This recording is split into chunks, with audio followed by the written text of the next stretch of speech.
صاحب صدر جناب شیخ طریقت قبلہ پیر سید منور حسین صاحب شاہ صاحب جماعتی مدظلہ علی پور سیدہ شریف جانشین امیر ملت رحمۃ اللہ. گزارش یہ ہے کہ ہمارا دین اسلام ہے، بے شک. مذہب اہل سنت و جماعت، اصول میں ہم ماتریدی ہیں، جی. فروع میں فقہ حنفی کے ہم متبع ہیں. فروع اور فقہ میں ہمارے پیشوا امام اعظم ابو حنیفہ نعمان بن ثابت رضی اللہ تعالیٰ عنہ ہیں. بے شک. اصول علم کلام میں امام ابو منصور ماتریدی رحمۃ اللہ علیہ ہمارے پیشوا ہیں، جبکہ اہل سنت کے پیشواؤں میں اصول میں علم کلام میں امام ابو الحسن اشعری جی رحمۃ اللہ تعالیٰ علیہ بھی اہل سنت کے پیشوا ہیں. جی. اگرچہ ترجیحاً ہم حنفی لوگ علم کلام میں امام ابو منصور ماتریدی کے متبع ہیں. جی. اس کے علاوہ جو چاروں فقہ کے بانی ہیں، مجتہد مطلق ہیں، امام شافعی، امام احمد بن حنبل، امام مالک بن انس، یہ اہل سنت کے امام ہیں. جی. فروع میں فرق کے باوجود اصول میں وہ ہم اور وہ عقائد میں ایک ہی. ٹھیک ہے. ہماری لب و لہجہ، اسلوب بیان اور اس کو طے کرنے میں ہمارے جو اصولیین ہیں جی انہوں نے بہت محنت کی ہے. خاص طور پر اصولیین یعنی اس سے مراد علم کلام کے اصول والے بھی ہیں، علم فقہ کے اصول والے بھی ہیں، لیکن لب و لہجہ جو ہے اس کی ترتیب میں، تشکیل میں زیادہ کردار اصولیین سے بھی بڑھ کر جی صوفیاء کرام کا ہے. جی. مسئلہ یہ ہے کہ ہمارے جو اسلوب ہے بیان کا، لہجے کا اور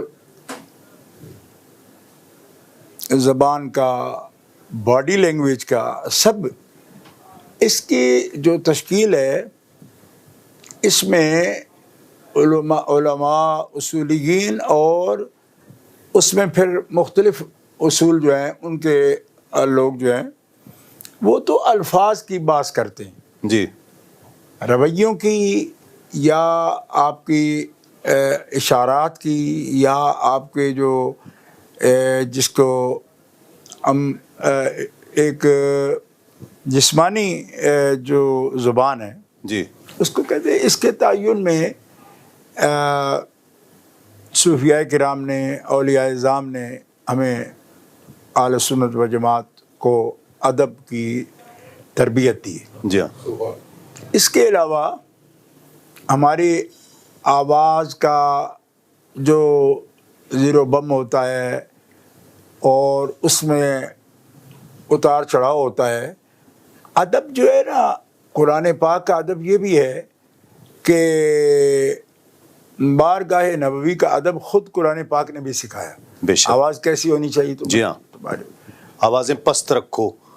آواز لا ترفعوا اصواتکم فوق صوت النبی. اور آگے جا کے یہ فرمایا کہ ان الذین ینادونک من وراء الحجرات اکثرهم لا یعقلون. اللہ اللہ. پھر یہ ہے کہ دنیا کی بڑی بڑی تہذیبیں ہیں، ان کے اپنے آداب ہیں. جی. لوگ زیادہ سے زیادہ یہ کرتے ہیں کہ گیٹ کو یا باب کو، دروازے کو اگر ناک کر لیا تو یہ معراج ہے. جی. کہ مطلب یہ کہ اذن طلب کر لیا، دروازہ ناک کر دیا. لیکن بارگاہ نبوی کا ادب جب سکھایا رب نے تو یہ کہا کہ لو انہم صبروا حتی تخرج الیہم لکان خیر لہم. اللہ اگر یہ صبر کر لیتے دروازہ بھی ناک نہ کرتے اللہ اللہ اللہ اور باہر بیٹھے انتظار کرتے یہاں تک کہ تو حبیب ان کی طرف آئے، جی آپ آئیں ان کی طرف، جی اتنا صبر کرتے تو لکان خیر اللہم، یہ ان کے لیے کتنا بہتر ہوتا۔ سبحان اللہ سبحان اللہ۔ اسی سے آپ اندازہ فرما لیں کہ نبی صلی اللہ تعالی علیہ وسلم کی عظمت، آپ کی حیثیت، آپ کا مرتبہ، آپ کا مقام یہ ہے کہ قرآن پاک صرف اللہ کی عبادت کے احکام نہیں سکھاتا، واہ حبیب علیہ السلام کے ساتھ آپ نے کیسے پیش آنا ہے اس رویے بھی بتاتا ہے، واہ واہ واہ، آواز کی سیٹنگ بھی بتاتا ہے۔ کیا بات، اب قرآن کو ہی جی ہاں یعنی کہ ساؤنڈ کو ایک اس کے کور کرنے کا یا ایک اس کو ساؤنڈ کتنی ہونی چاہیے، بنیادی طور پر قرآن کے موضوعات میں یہ بات کتنی اہمیت سے بیان ہو یہ صاحب نظر لوگ جانتے ہیں، جی ہاں لیکن بارگاہ نبوی کے آداب میں وہ اس قدر جو کنٹرول ہے، اور صحابہ کرام نے، اہل بیت اطہار نے یہ سب کر کے دکھایا۔ جی ہاں احادیث میں اسی لیے آتا ہے کہ جب وہ آپ کی محفل میں ہوتے تھے ایسا لگتا ہے جیسے ان کے سروں پر کوئی پرندے بیٹھے، اللہ اللہ اللہ ان آداب اللہ، کے ساتھ۔ جی ہاں اور چند خواص کے علاوہ آپ کی یعنی براہ راست چشمان مبارک سے آنکھیں ملا کے کوئی بات ہی نہیں کر سکتا تھا، جی ہاں اور اس میں کوئی ایک دنیا کے دربار کا منظر نہیں تھا، جی ہاں یعنی آداب تھے، جی ہاں اور یہی حدیبیہ کے مقام پر جو کچھ بیان کیا وہ بھی ہے۔ جی ہاں تو بہرحال یہاں اس میں تفصیل بہت ہو بھی گئی اور اس سے زیادہ ضرورت نہیں سمجھا میں، یہ ایک ایسے آیات ہیں، نصوص ہیں کہ جو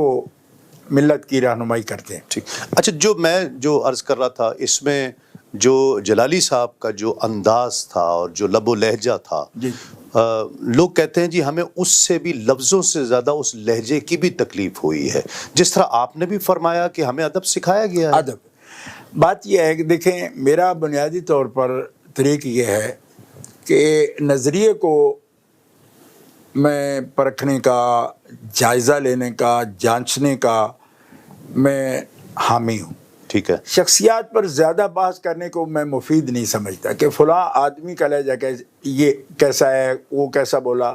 ہمیں یہ گفتگو کرنی ہے کہ ہمیں کیسے بولنا چاہیے، ٹھیک ہے، سب کو کیسے بولنا چاہیے، ٹھیک ہے، ٹھیک ہے۔ ٹھیک، یہ سطح میرے خیال میں یہ نوجوان لوگ ہیں جی جن کا آپ نام لے رہے ہیں، وہ بھی نوجوان ہیں، جی میں نے تو ان کو بہت، چونکہ بچے تھے تب سے دیکھا ہوا ہے۔ جی ہاں، اس آپ کے تو مریدین میں سے، آپ کے شاگردوں میں سے، ہاں میں یہ بات عرض کرتا ہوں کہ میں یہ چاہتا ہوں کہ ہم جب بھی بات کریں تو اس بنیادی طور پر ان اصولوں کی کریں، ان ضوابط کی کریں، ان نظریات کی کریں، ٹھیک ہے، کہ بجائے شخصیات کو ہم ٹھیک ہے، تنقید کریں، کرٹیسائز کریں، ہم ان کی بات کا بھی جائزہ اس نظریے کی صورت میں لیں گے۔ ٹھیک ہے، ٹھیک ہے، ٹھیک ہے، میں سمجھ اس گیا۔ لیے کہ لوگوں کے اپنے روٹس ہوتے ہیں، جی ہاں، نسب میں بھی روٹس ہوتے ہیں، جی ہاں، ٹھیک ہے، ان کی مجلس کا اثر ہوتا ہے، مختلف ایسے عوامل آتے ہیں جس کے اندر بندہ نئے نئے اثرات بھی قبول کرتا ہے،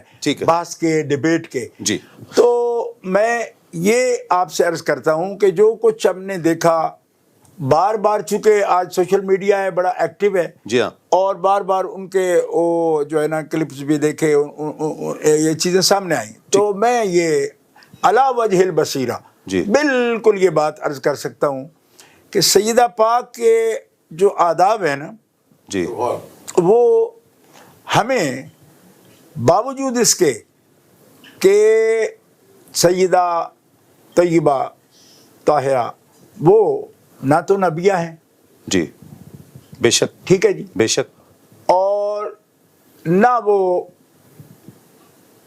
رسول ہیں، صاحب شریعت ہونا، صاحب وحی ہونا، یہ عقیدے نہیں ہمارے، جی ٹھیک ہے، ٹھیک ہے، عورتوں میں نبی کوئی ہوئی نہیں۔ ٹھیک ہے، دوسرا معصوم شرعی وہ نہیں ہے، جی معصوم شرعی صرف انبیاء کرام ہیں، رسول اعظام ہیں، ملائکہ ہیں، جی بے شک، یہ معصوم شرعی ایک مستقل اصطلاح ہے، جی ہاں، ٹھیک ہے جی، وہ نہیں ہے۔ جی ہاں، لیکن میں جو سمجھانا چاہتا ہوں سب کو، اور خود بھی الحمدللہ میں علی وجہ البصیرہ کہہ رہا ہوں۔ علی وجہ البصیرہ کا مطلب یہ ہوتا ہے کہ دل کی آنکھ سے جس کو دیکھا جائے۔ جی بصیرت ہوتی ہے دل کی آنکھ، جی ہاں، ایک سر کی آنکھ ہے، بصارت ہے، ایک بصارت ہے، یہ بصیرت ہے۔ جی ہاں، علی وجہ البصیرہ میں یہ سمجھتا ہوں کہ اللہ کے نبی، اللہ کے رسول علیہ السلام، اور خاص طور پر جناب آقا و مولا جناب محمد رسول اللہ صلی اللہ علیہ وآلہ واصحابہ وبارک وسلم، آپ کی جو عزت ہے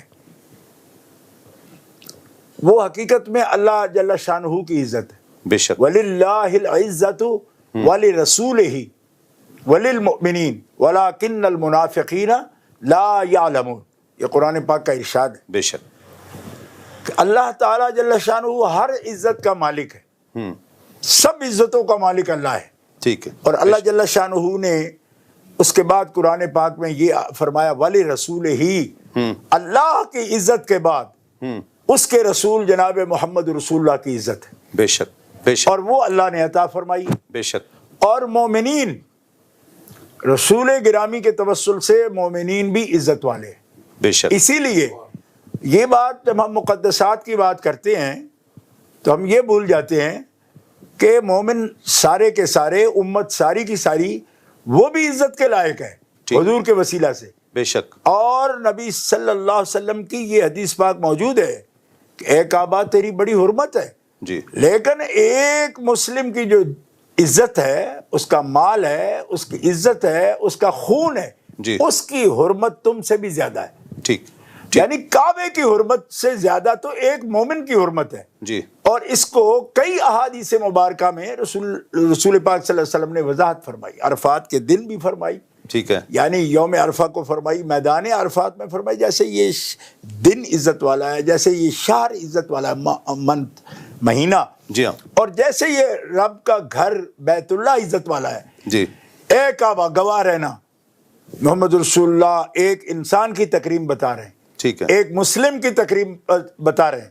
ٹھیک، جب ایک ہمارے جیسا جی، ایک سادہ مسلم، جی، کوئی علم فضل نہ رکھنے والا، اس کی مال جان اور اس کی عزت کی حرمت جی، اگر رسول اللہ فرما رہے ہیں کعبے سے زیادہ ہے، تو جو خلاصہ کائنات کا جگر ہے، ہائے ہائے ہائے، قلب ہے، ہائے ہائے، اور یہ کوئی بلاغت نہیں، یہ کوئی خطابت نہیں، جی ہاں، یہ دلائل ہیں۔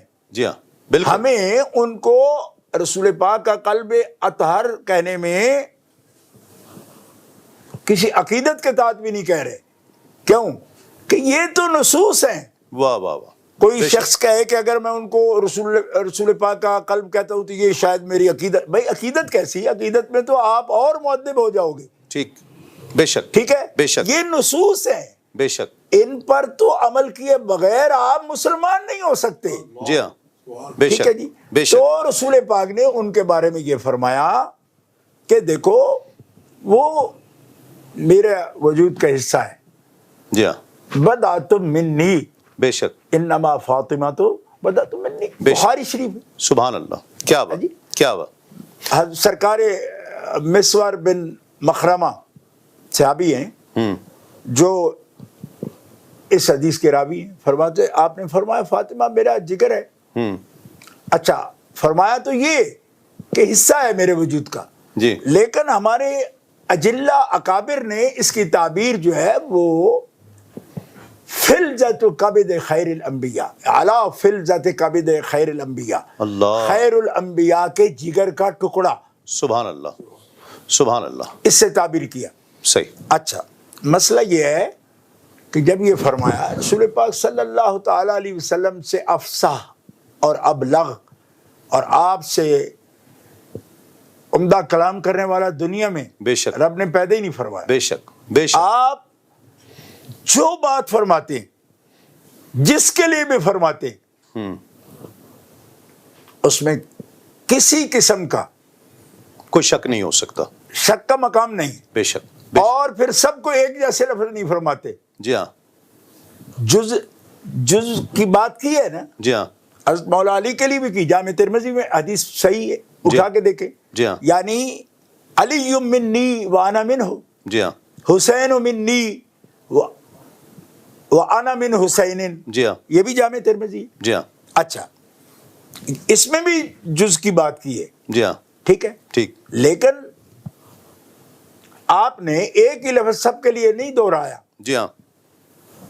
حضرت کو سیدہ پاک کے لیے یہ الفاظ مبارک فرما دی. اچھا، آگے جو آپ نے ارشاد فرمایا وہ یہ ہے کہ یؤذینی ما اذاہا، جو فاطمہ کو جس بات سے تکلیف ہوتی ہے اس سے فاطمہ کو تکلیف نہیں ہوتی، فاطمہ کی تکلیف میری تکلیف، اللہ، اس سے مجھے اذیت ہوتی ہے. اللہ اللہ. اور پھر جب رسول پاک کو اذیت ہو تو یہ خاص ہستی ہیں. جی ہاں. ٹھیک ہے. ان الذین یؤذون اللہ ورسولہ لعنہم اللہ فی الدنیا والآخرہ. بے شک، بے شک. بے شک وہ لوگ جو اذیت دیتے ہیں اللہ جل شانہ کو یا اللہ جل شانہ کے رسول کو، یؤذون اللہ ورسولہ، اور اللہ کے رسول جناب محمد رسول اللہ کو، صحیح، صلی اللہ علیہ وآلہ ان کے لیے دردناک اور بہت توڑ دینے والا عذاب ہے، اور وہ ملعون ہے، دنیا و آخرت میں ان پر لعنت ہے. بے شک، بے شک. پھر دنیا والآخرہ اللہ. اذیت رسول، اللہ فرماتا ہے یؤذون اللہ ورسولہ، تو اللہ کو کیسے اذیت ہوتی ہے؟ اذیت اگر احساس کا نام ہے اور اذیت اگر جسم سے متعلق ہے تو اللہ تعالی جل شانہ وعز اسمہ تو جسم سے پاک ہے. بے شک، بے شک. ٹھیک ہے. بے شک. تو کہا کیا جا رہا ہے؟ حضور فرما رہے ہیں فاطمہ کو اذیت، محمد صلی اللہ علیہ وسلم کو اذیت ہے، اور خدا پاک یہ فرما رہا ہے محمد صلی اللہ علیہ وسلم کو اذیت جو ہے وہ تم مالک کو ایذا پہنچا. اب یہ ہماری ساری گفتگو میں رہنما ہوگا جو آپ نے مقدمہ قائم فرمایا ہے. بالکل. اس کی روشنی میں ان ایسے الفاظ اگر کوئی بھی ادا کرے، جس طرح آپ نے فرمایا کہ ہم کوئی شخصی بات نہیں کریں گے، ہم عقیدے پر بات کریں گے اور جملوں پر ایسے نظریے پر کریں گے، نظریے پر کریں، کسی باشد کوئی بھی ہو. جی بالکل. ہمیں آپ سب کو یہ بتانا ہے، آپ اس کا حکم بتائیں گے کہ بھئی یہ حکم ہے. انشاءاللہ. آپ اگر کوئی شخص یہ لفظ استعمال کرے کہ فدق مانگتے ہوئے خطاب پر تھیں، جب مانگ رہی تھیں خطاب پر تھیں، اور بعد میں کچھ جملے جب تعویلات اور توجیحات شروع ہوئیں تو اس میں یہ جملہ بھی آیا کہ سیدنا صدیق اکبر رضی اللہ تعالیٰ عنہ نے سیدہ فاطمہ الزہرا رضی اللہ تعالیٰ عنہ کو لقمہ حرام سے بچایا. یہ الفاظ سخت ہیں، حضور نبی کریم صلی اللہ علیہ وآلہ وسلم کو ایذا پہنچانے والے ہیں، اور اس کا حکم کیا ہوگا؟ دیکھیں، اس میں اسی مقدمہ سے کچھ حصہ آپ کے سامنے پیش کرتا ہوں. وہ یہ ہے کہ یہ اہل بیت اطہار کے جو نفوس ہیں، نفوس زکیہ کہیں یا قدسیہ کہیں، ایک خاص طہارت کے حامل ہیں. اللہ اللہ اللہ. ٹھیک ہے. جی بے شک. ان کے لیے باقاعدہ قرآن مقدس میں یطہرکم تطہیرا جی کے کلمات مبارکہ موجود ہیں. جی. اچھا، ابھی نمونے کے طور پر میں کچھ باتیں عرض کروں گا اختصار وقت کا ملحوظ رکھتے ہوئے. بات یہ ہے کہ ہم جب بھی خیر القرون کے بات کریں گے، جی، یعنی نبی کریم صلی اللہ علیہ وسلم کا ارشاد گرامی ہے خیر القرون قرنی. بے شک. اس زمانے کے لوگ، اس زمانے جی، جس میں نبی کریم صلی اللہ تعالی علیہ وسلم کی انفاس نفیسہ بے شک بے شک سے وہ قرن، جی، حیات ظاہرہ کے ساتھ، جی، وہ قرن مبارک، اس میں جو صاحب ایمان موجود ہے، جی، وہ خاص لوگ ہیں. جی، صحابہ کرام کی جماعت ہو، اہل بیت اطہار کی جماعت ہو. بے شک بے شک. ایک بات تو پہلے ہی میں کھول دینا چاہتا ہوں، وہ یہ ہے کہ صحابہ کرام کا بہت بڑا مقام ہے، بے شک، بہت بڑا رتبہ ہے. بے شک. لیکن اس قرن مبارک میں جتنے بھی اہل بیت اطہار ہیں نا، جی ان کو دورہ شرف حاصل ہے. وہ سارے صحابی بھی ہیں. جی ہاں، اس بات کو کبھی نہ بھولنا چاہیے کہ وہ صحابی بھی ہیں، اہل بیت بھی ہیں. وہ دوہری نسبت ہے ان کی. واہ واہ واہ، سبحان یہ اللہ. شرف دورہ ہے جی ہاں، اور ان کے مرتبے بھی دورے ہیں. واہ واہ واہ، سبحان اللہ. ان کے اعمال کا ان کے جو اجر ہے وہ بھی دورہ ہے. اجرہا مرتین. سبحان اللہ. قرآن پاک میں 22ویں پارے کی پہلی آیت میں یہ فرمایا گیا ہے کہ اے اہل بیت نبی آپ خاص ہو. جی اور یہاں پہ امہات المومنین کو مخاطب کرتے ہوئے قرآن پاک یہ کہہ رہا ہے کہ من یقنت منکن للہ ورسولہ وتعمل صالحا نؤتها اجرہا مرتین. اللہ، سبحان اللہ. اگر ایک مومن نیکی کرتا ہے تو اس کو من جاء بالحسنات فلہ عشر امثالہا، جی اس کے اجر 10 ہیں. جی ہاں، ٹھیک ہے. جی ہاں، اور اہل بیت نیکی کریں تو 20 ہیں. سبحان اللہ، سبحان اللہ، سبحان اللہ. ہیں. اور اگر اس کی کوئی ہمارا جو مقدس جماعت اہل سنت و جماعت ہے وہ دیکھنا چاہے تو دیکھ سکتی ہے. اس کو احادیث میں بھی موجود ہیں. ٹھیک جی ٹھیک. حضرت جعفر طیار کے بارے میں رضی اللہ تعالیٰ عنہ کے بارے میں نبی علیہ السلام فرماتے میں نے جنت میں دیکھا اونچا اڑتے ہیں واہ، عبداللہ بن رواحہ سے اور زید بن حارثہ سے. سبحان اور اللہ. آپ جانتے ہیں غزوہ موتہ میں یہ شہید ہوئے ہیں رومیوں کے مقابلے میں. جی ہاں، تو رسول پاک فرماتے ہیں میں نے اپنے اللہ سے عرض کی مالک ایک ہی غزوہ میں ایک ہی کاز کے لیے ایک ہی وقت میں تینوں شہید ہوئے اور تینوں میرے اپنے ہیں. جی جعفر بھی میرا اپنا ہے. جی زید بن حارثہ کا تو آپ جانتے جی ہاں، رسول پاک صلی اللہ علیہ وسلم کے متبنہ جی ہاں، یعنی آپ بیٹا کی وہ ساری آیات بھی جی ہاں. سامنے. زید بن حارثہ، عبداللہ بن رواحہ بڑی خاص صحابی ہے. یا اللہ یہ تینوں ایک ہی وقت میں شہید ہوئے تو جعفر کی پرواز جنت میں بلند کیوں ہے؟ واہ واہ. میرے لیے تو تینوں ہیں. ہوں، فرمایا حبیب اس طرف دھیان کرو کہ ایمان میں نفس صحابیت میں تو برابری ہے ان کے ہاں، جی ہاں. لیکن جعفر میں اضافہ اس لیے ہے کہ جعفر تیرا اہل بیت بھی ہائے ہے. ہائے ہائے، سبحان اللہ. اس کے پروں میں جو طاقت ہے جس سے وہ جنت میں پرواز کر رہا ہے تو دوہرا مقام ہے اس کا.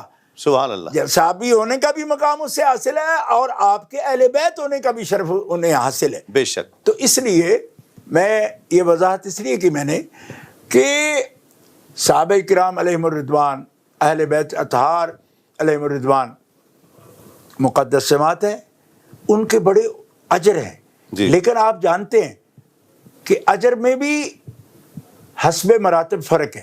جی فتح مکہ سے جو پہلے لوگ ہیں جی ہاں، اولئک اعظم درجۃ من الذین انفقوا من بعد وقاتلوا وکلا وعد اللہ الحسنى. اللہ، بے اس شک میں کسی کو کلام نہیں ہے. بے شک. مجاہد صحابہ کے اور مقام ہے، جی ہاں، گھر میں بیٹھنے والوں کے اور مقام ہے. جی ہاں، ان کے درجات کا فرق ہے. قرآن کہتا ہے یہ برابر نہیں ہے. لا یستوی القاعدون من المؤمنین غیر اولی الضرر والمجاہدون فی سبیل اللہ باموالہم وانفسہم فضل اللہ المجاہدین باموالہم وانفسہم علی القاعدین درجہ وکلا وعد اللہ الحسنى. سبحان اللہ. تو یہ درجہ کا مراتب کا جو فرق ہے وہ قرآن پاک خود بیان فرما رہا ہے. ٹھیک سابقون الاولون کے درجے، ٹھیک. والسابقون السابقون اولئک هم المقربون. تو اس کو کوئی چیلنج نہیں کر سکتا. ٹھیک. یہ قرآن پاک. اب سیدہ کا مقام جو ہے صحابیت میں، سیدہ کا مقام اہل بیت ہونے میں، سیدہ کا مقام سارے اہل بیت میں سب سے محبوب ہونے میں رسول پاک کے. سبحان اللہ. ٹھیک ہے. سبحان اللہ. سیدہ کا مقام دین اسلام کے لیے، اللہ کے لیے ان کا مشکلات کا مقابلہ کرنا، رسول پاک صلی اللہ تعالی علیہ وسلم کے ساتھ ہر تکلیف میں. جی ہاں، بیت اللہ شریف کے صحن میں جب کسی نے آپ پر کچھ ایسی نامناسب چیز ڈالی جی تو اتارنے والی 5-6 سال کی بچی یہ خاتون جنت تو ہے. اللہ اللہ. 3 سال ابا جان کے ساتھ شیخ ابی طالب میں مکے والوں کو بائیکاٹ برداشت کرنے والی یہ سیدہ تو ہے. بے شک بے شک. اور بہنوں کو تلقین کرنے والی کہ اپنی بھوک اور اپنی پیاس کو رسول اللہ صلی اللہ علیہ وسلم کے سامنے ظاہر نہ ہونے دینا. اللہ، تو عمر میں چھوٹی ہو، بڑی بہنوں کو تلقین کرے. کیا بات، کیا بات، کیا مقام، کیا مقام. یعنی اگر کوئی یہ سمجھتا ہے کہ کوئی ایسی تکلیف بھی ہے جو دوسرے مسلمانوں تو برداشت کی، سیدہ نے نہیں کی. جی، ہم یہ بات میں عرض کرنا چاہتا ہوں اور سب کی خدمت میں عرض کرنا چاہتا ہوں، نوجوان علماء کو، بچوں کو، سب کو سمجھانا چاہتا ہوں کہ دیکھو، ہم بحیثیت سید کوئی جذباتی بات کر رہے ہوں اور جذباتی لگاؤ ہم رکھتے ہوں تو اس کا اظہار کرتے ہوں، وہ تو بات ہی بڑی بات کی ہے اور دور کی ہے. جی ہاں، ان کی خدمات ایسی ہیں کہ انکار کر کوئی نہیں سکتا. اس میں نہ کوئی اولاد ہونے والی بات ہے، نہ سید ہونے کی وجہ سے ہم یہ بات کر رہے ہیں. مجھے آپ بتائیں کہ یہ 3 سال جو بائیکاٹ کے ہیں، نہیں تو آپ کو کتنا عرصہ ہوا سب گھروں میں بیٹھے ہوئے، 2 مہینے 3 مہینے ہوئے ہیں، تو کیا حالات ہو رہے ہیں آپ کے؟ 3 سال کتنے ہوتے ہیں؟ شیب ابی طالب میں آپ کے ایک فون پر گھر میں ڈلیوری آ جاتی ہے. جی ہاں، پھر بھی آپ شکوہ کو نہ ہو کہ جناب یہ کیا ہے، بندشیں ہیں. جی ہاں، اور وہاں تو بائیکاٹ تھا، سوشل بائیکاٹ. سوشل بائیکاٹ میں اور عمر مبارک کیا ہے سیدہ کی. اور جن کو احساس ہو اللہ کے رسول کی تکلیف کا، کہ ان کو پریشانی، اپنا پریشان چہرہ دکھا کے ہمیں ان کو پریشان نہیں کرنا. صحیح، بے شک، بے شک. یہاں ارباب فکر و دانش کو اور دانش و بینش کو اور اصحاب علم کو میں یہ بتانا چاہتا ہوں کہ وہ سابقون الاولون میں بھی ہیں. جی ہاں، سابقون الاولون میں بھی ہیں، ہر قربانی میں شامل ہیں. تفہیم دین میں براہ راست رسول اللہ صلی اللہ علیہ وسلم سے اکتساب فرما رہی ہیں. جی ہاں، آپ کے سامنے تربیت پا رہی ہیں، آپ سے تعلیم پا رہی ہیں، اور آپ کی نگاہوں سے آپ فیض حاصل کر رہی ہیں. ان مراحل کو کبھی نہ بھولنا چاہیے. بے شک، بے شک. اور آپ کی خوشی، آپ کا غم اور آپ کی تکلیف، جو چیز آپ کو غصہ دلاتی ہے، جو شخص حضور کے وجہ سے آپ سے محبت کرتا ہے، جی، ان سب باتوں کی نسبت حضور نے اپنی طرف کی. اس سے عقیدت رکھنا، یہ مجھ سے عقیدت ہے. بے شک. اس کے خلاف ہونا میرے خلاف ہونا ہے، اس کو اذیت دینا مجھے اذیت دینا ہے. اب میں اس طرف آتا ہوں کہ جب یہ شان ہے تو آپ کوئی بھی شخص ہو، یا اس وقت جس شخص کی بات نے پورے ملک میں فتنہ کھڑا کر دیا، جی، دلوں کو زخمی کر دیا، میں یہ بات کرنا چاہتا ہوں کہ سیدہ پاک کی خطا کا لفظ بولنا صریحاً بے ادبی ہے، گستاخی ہے. اللہ، آپ کی شان کے لائق ہی نہیں ہے ایسا کلمہ. اللہ. اس پر ہمارے نوجوان علماء سیکھ پا ہو رہے ہیں، مدرسوں میں بیٹھے ہوئے، وہ کہہ رہے ہیں کہ جناب یہ تو پھر آپ ان کو معصوم مان رہے ہیں. معصوم ماننے کا سوال ہی نہیں. اور پھر معصوم کوئی مانے گا تو اس کو کیا فائدہ ہوگا معصوم مان کے؟ کیوں کہ آپ بعد میں جو تشریحات کر رہے ہو اس میں تو معصوموں پر بھی خطا کا لفظ بول رہے ہو، تو معصوم کہنے سے کسی کا کیا فائدہ ہے؟ اللہ، اللہ، اللہ. یا تو پھر معصوموں کو پر آپ خطا کا لفظ نہ بولو. جب معصوموں پر بھی بول رہے ہو تو معصوم کہہ کے بھی کسی کا کیا فائدہ ہے؟ جی ہاں، اور اہل سنت و جماعت تو کہیں گی نہیں، صحیح. کیونکہ ان کو پتہ ہے کہ عصمت جو شرعی ہے نا، معصوم شرعی، یہ بات یاد رکھیں، معصوم شرعی جس کو بولتے ہیں وہ انبیاء کرام ہیں، رسول اعظام ہیں اور ملائکہ کرام ہیں. جی ہاں. ٹھیک ہے. اس لیے آپ جو اس کو فوراً اس معنی میں لے لیتے ہو یہ تو معصوم ماننے والی بات ہو گئی. جی ہاں. کیوں معصوم ماننے والی بات ہو گئی؟ کیوں کہ جن کو آپ معصوم کہہ رہے ہو جی ہاں. ان کو بھی خطا پر کہہ رہے ہو اور دلائل دے رہے ہو. جی فلاں مولوی صاحب نے تفسیر میں لکھا ہے، فلاں نے فلاں کتاب میں لکھا ہے کہ وہ انبیاء سے خطا ہوتی ہے، اور اس کو بھی آپ بغیر کسی قید کے کہہ رہے ہو. جی ہاں. اور بغیر قید کے انبیاء کرام علیہ السلام یا رسول اعظام علیہ السلام کے بارے میں خطا کی بات کرنا بغیر قید کے. ایک شخص کہنے لگا قید تو اجتہادی کی لگا رہے ہیں کہ خطا اجتہادی لکھا ہے. او خدا کے بندے، خطا اجتہادی تو وہاں ہو سکتی ہے جہاں اجتہاد ہو. اللہ. تو کیا انبیاء کرام امور شریعت میں، احکام شریعت میں اجتہاد کرتے ہیں؟ یعنی کچھ ہوش سے بات کرو. انبیاء کرام تو اللہ کے اذن کے بغیر ایک قول نہیں کرتے. جی ہاں. اجتہاد کیا چیز ہوتی ہے؟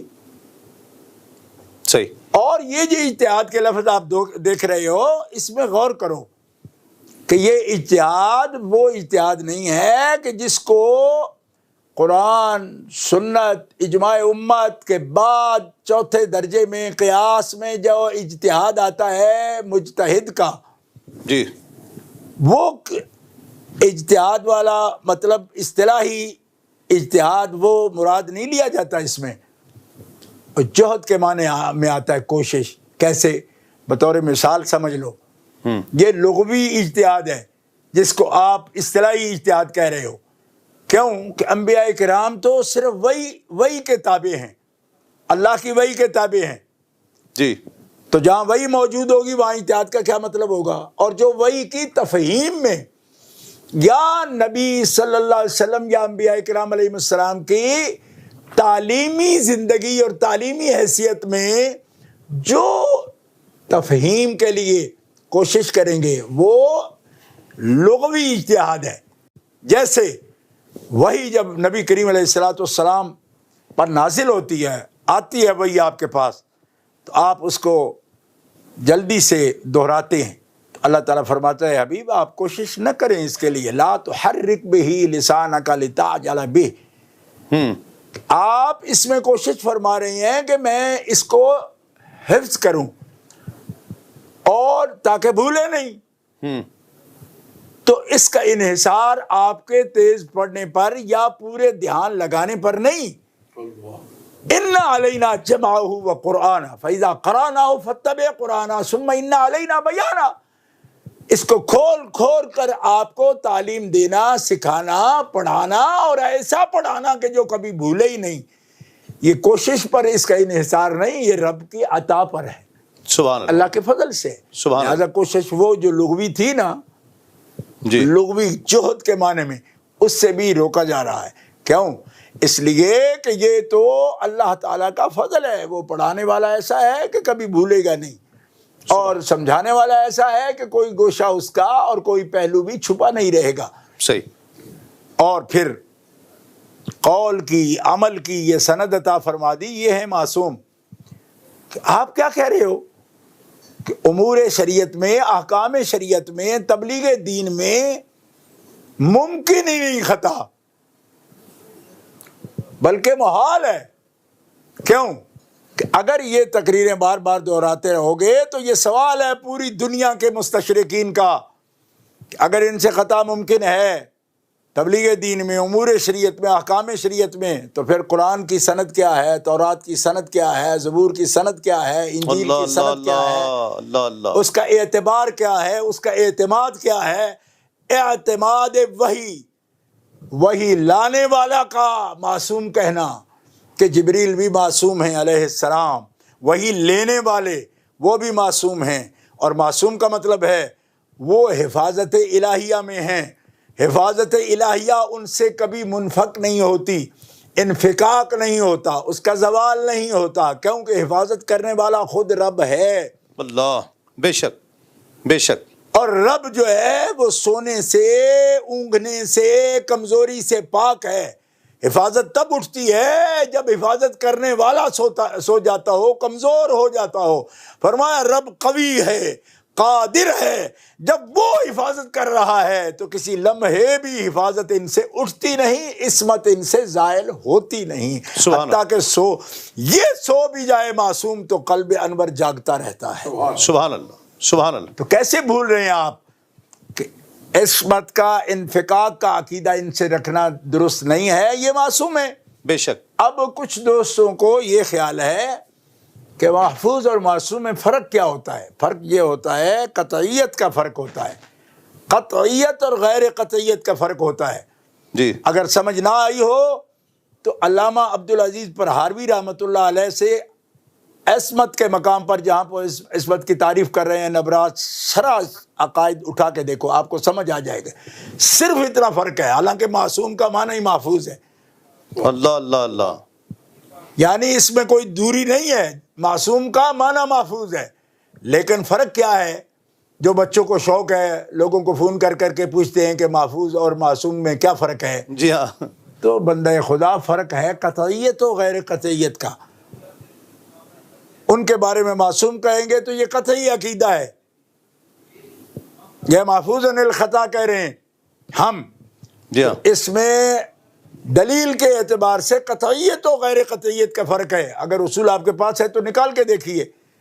اسی کو علامہ پرہاروی اپنی اصطلاح میں النبرات شرح عقائد میں یہ فرما رہے ہیں کہ یہ وجوب اور جواز کا فرق ہے. اگر سمجھ ہو، کچھ پڑھ چکے ہوں تو پھر آپ اس معنی کو پا جائیں گے. صحیح. تو یہ ہے حکم کے اعتبار سے فرق. اگر فرق نہیں آپ کو ملتا تو وہ یہ فرق ہے. صحیح. اچھا، اب میں عرض کرتا ہوں کہ اس بحث میں مطلق خطا کہنا آپ نے کوئی خطا نہیں کی. میں پھر آپ سے کہہ رہا ہوں، اسی لیے کہتا تھا کہ اس جو آپ سوشل میڈیا پر بیٹھ کر ڈھول پیٹ رہے ہو، اس کی ضرورت نہیں ہے. یہ اکیڈمی کی بات ہے، ایکڈیمک بات ہے، یہ درس کی بات ہے. استاد کے سامنے بیٹھ کر بغیر مناظرہ مناقشہ کے یہ باتیں سمجھنے کی باتیں ہیں. یہاں آپ ایک صفحہ کوئی دیکھ لیا ہو، اس کو اتنا بھی انتظار نہیں کیا کہ پہلے سمجھ لیں پھر بیان کریں، اسی وقت آپ اڈیل ڈالتے ہو اس کو سوشل میڈیا پر. یہ کوئی تحقیق کا طریقہ ہے؟ مجھے بھی یہ سمجھانے کے لیے انتہائی افسوس سے بیٹھنا پڑا اسی میڈیا پر. کیوں؟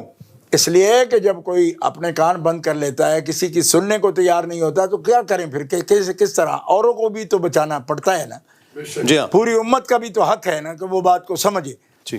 تو کسی شوق میں ہم اور کسی ریٹنگ کے لیے نہیں بیٹھے. میں آپ سے کہہ رہا ہوں یہ ایک عمر تک شوق ہوتے ہیں، اور جب کوئی حقیقت کو پا جاتا ہے نا تو اس کو سب سمجھ آتی ہے. ان باتوں کی ضرورت نہیں رہتی. میں گزارش یہ کر رہا ہوں کہ خدا کے بندو ان باتوں کو سمجھو.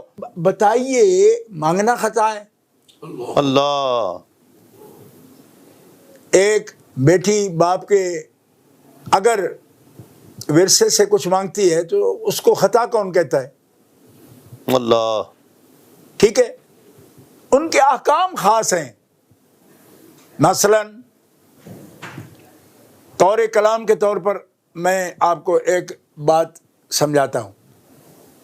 دیکھو، قرآن کا حکم ہے نا، فَانكِحُوا مَا طَابَ لَكُم مِّنَ النِّسَاءِ مَثْنَىٰ وَثُلَاثَ وَرُبَاعَ فَإِنْ خِفْتُمْ أَلَّا تَعْدِلُوا فَوَاحِدَةً. سیدہ پاک کے سامنے جب ذکر ہوا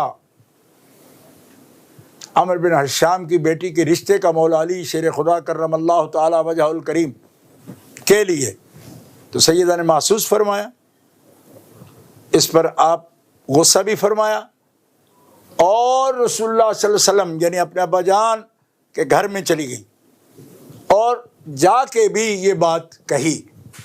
اور یہی موقع ہے جب آپ نے حضرت مولا کائنات کو رسول اللہ کا ابن عم کہہ کے یہ بات آپ کے سامنے بیان فرمائی. اچھا، اب رسول پاک نے کیا فرمایا؟ فرمایا کہ قرآن کا حکم ہے مرد چاہے تو ایک وقت میں 4 بیویوں سے، عورتوں سے نکاح کر سکتا ہے. علی تم نہیں کر سکتے. اللہ اللہ. اب یہ قرآن کا حکم ہے. جی ہاں. نص ہے قرآن کریم کی کہ 4 کر سکتا ہے. رسول پاک فرما رہے نہیں کر سکتے تم. اور اس کی وجہ کیا ہے؟ وجہ ہے فاطمہ کی غیرت. اللہ اللہ اللہ. سبحان اللہ. اسے اچھا نہ لگا تو جس سے تم نکاح کرو گے اس کا کچھ نہیں بچے گا. اللہ. کیوں؟ اس لیے کہ فاطمہ اس بات پہ اگر غیرت کرتی ہیں جیسے کہ وہ برداشت نہیں کر رہی، تو میں کوئی کنسیشن بیٹی کے لیے نہیں کہہ رہا، میں ان بچیوں کو بچانے کے لیے کہہ رہا ہوں جن سے نکاح کی تمہیں اجازت ہے، کیونکہ یہ غیرت، اس کی غیرت ہو تو اس کا کوئی نتیجہ نکلے گا اور ان کے حق میں وہ مسئلہ صحیح نہیں رہے گا. یہ باقاعدہ روایات میں یہ بات موجود ہے. میں اس وقت چونکہ ایک پروگرام میں بیٹھا ہوں، جو بھی بچہ اس کو دیکھنا چاہے میں نہایت ہمدردی سے کہہ رہا ہوں. اچھا تو کیا سیدہ نہیں جانتی تھی اس بات کو؟ اپنی زندگی میں جانتی ہیں جی ہاں کہ آپ کے لیے بھی قرآن پاک کے حکم میں خاص کیا گیا آپ کو. جی ہاں. اچھا تو جو قرآن پاک کے حکم میں خاص کیا گیا آپ کو، اب اسی قرآن میں رسول پاک کا یا حدیث مبارکہ میں ذکر آ جائے گا کہ ان کا ترکہ یا ورثہ جو ہے نا وہ منتقل نہیں ہوتا. جی ہاں. تو ان کو دشواری نہیں اس بات کو قبول کرنے میں. وہ اپنی زندگی میں دیکھ چکی ہیں کہ حکم قرآنی کی موجودگی میں بھی ہم خاص ہیں، ہمارے حکم خاص ہیں. واہ واہ واہ. سبحان اللہ. سبحان. آپ کیوں اتنی دقت میں پڑ کے اور اتنی دور ازکار بات کو لا کے اور اس پر مصر ہو رہے ہیں؟ وہ جانتے ہیں ان سب باتوں کو. اچھا، اور اس کی مثالیں اور بھی موجود ہیں قرآن شریف میں، لیکن میں اس وقت جو ہے نا بات کو ایک اختصار کے پیش نظر عرض کر رہا ہوں. اچھا آپ کہہ رہے ہیں کہ وہ خطا پر تھی. کس بات میں خطا پر تھی؟ تعین کیجیے. خطا پر تھی، پھر آپ خطا پر جب 2 دن گزر گئے تو آپ کہہ رہے ہو بے خطا تھی. تو خود ہی بتائیے جب خطا پر تھی پھر بے خطا کیوں کہہ رہے ہو؟ اچھا تیسرے نمبر پر آپ یہ کہہ رہے ہو کہ خطا اجتہادی پر تھی. اچھا، اور اس پر آپ دکھا رہے ہو جی کہ علامہ فلاں بزرگ ہمارے اسی دور میں چند سال پہلے وصال جنہوں نے فرمایا انہوں نے یہ لکھا، فلاں بزرگ نے لکھا. کوئی 9ویں صدی بزرگ کا حوالہ ابھی مجھے ایک دوست میرے بھائی ہیں وہ مجھے بتا رہے تھے کہ یہ تو فلاں نے بھی لکھا فلاں. ایک بات تو آپ سب لوگ سمجھ لو، اور میرے بہت محبت والے نوجوان جو ہیں ان کو بھی مخاطب کر رہا ہوں. ابھی کچھ لوگ تو دوست دشمن کی تمیز ہی بھول گئے ہیں. جی ہاں. لیکن میں ان سے مخاطب ہوں جو ابھی نہیں بھولے. بہت اچھا. ان سے یہ کہتا ہوں کہ بندگان خدا دیکھو کہ خطائے اجتہادی، امکان کی بات، یہ ساری باتیں آپ کو کچھ ہوش ہے کہ آپ کس کی وکالت کر رہے ہو؟ اللہ اللہ اللہ. آپ کو معلوم ہی نہیں. اللہ. اور میرے لیے اس کا احساس ہونا بڑا تکلیف دہ تھا. ہمارے پنجاب میں کہتے ہیں اور تینوں گلیا سی لال خریدنے نو تے در بیٹھے ہنگ جوین. اللہ. اللہ کے بندو، یہ موقف کہ خطا اجتہادی ہے، یہ سپورٹ کس کو کرتا ہے؟ کچھ سمجھ ہے آپ کو؟ آپ کہہ رہے ہو جی فلاں تو رافضیوں کے ساتھ بیٹھ گیا، فلاں کے ساتھ بیٹھ گیا. آپ جو کر رہے ہو یہ آپ وکالت ہی رافضیوں کی کر رہے ہو. اللہ اللہ اللہ. اور سن لو مجھ سے، میں جذبات میں نہیں کہہ رہا. سیدہ کا اجتہاد ثابت کرنا اور قول کرنا، پھر اس کو خطا اجتہادی سے تعبیر کر دینا جیسے کہ آپ کر رہے ہو، اس کا سب سے زیادہ فائدہ رافضیوں کو ہے. کیوں؟ کہ پھر وہ کہہ سکتے ہیں نا کہ مجتہدہ تو وہ تھی نا، پھر خطا پر تو تم کہہ رہے ہو نا.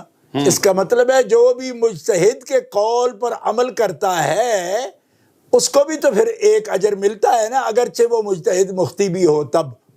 اہل سنت کے اصول کے مطابق. اللہ اللہ. اس کا مطلب ہوا کہ شیعہ اگر بقول تمہارے سیدہ کے خطا کی بات کر کے جو اجتہاد مان رہے ہو، اس کو ہی قول اگر مختار مانا جائے.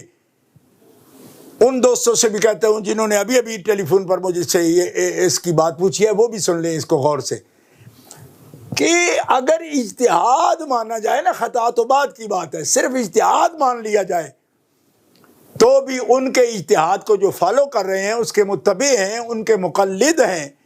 اس ایک بات میں تو آپ پھر ان کو برا نہیں نہ کہہ سکتے. انہوں نے جو عقیدہ بنایا وہ بھی تو کسی کے اجتہاد پر بنایا ہے نا. جی شاید کہ اتر جائے تیرے دل میں میری بات. نوٹ کر میں کیا کہہ رہا ہوں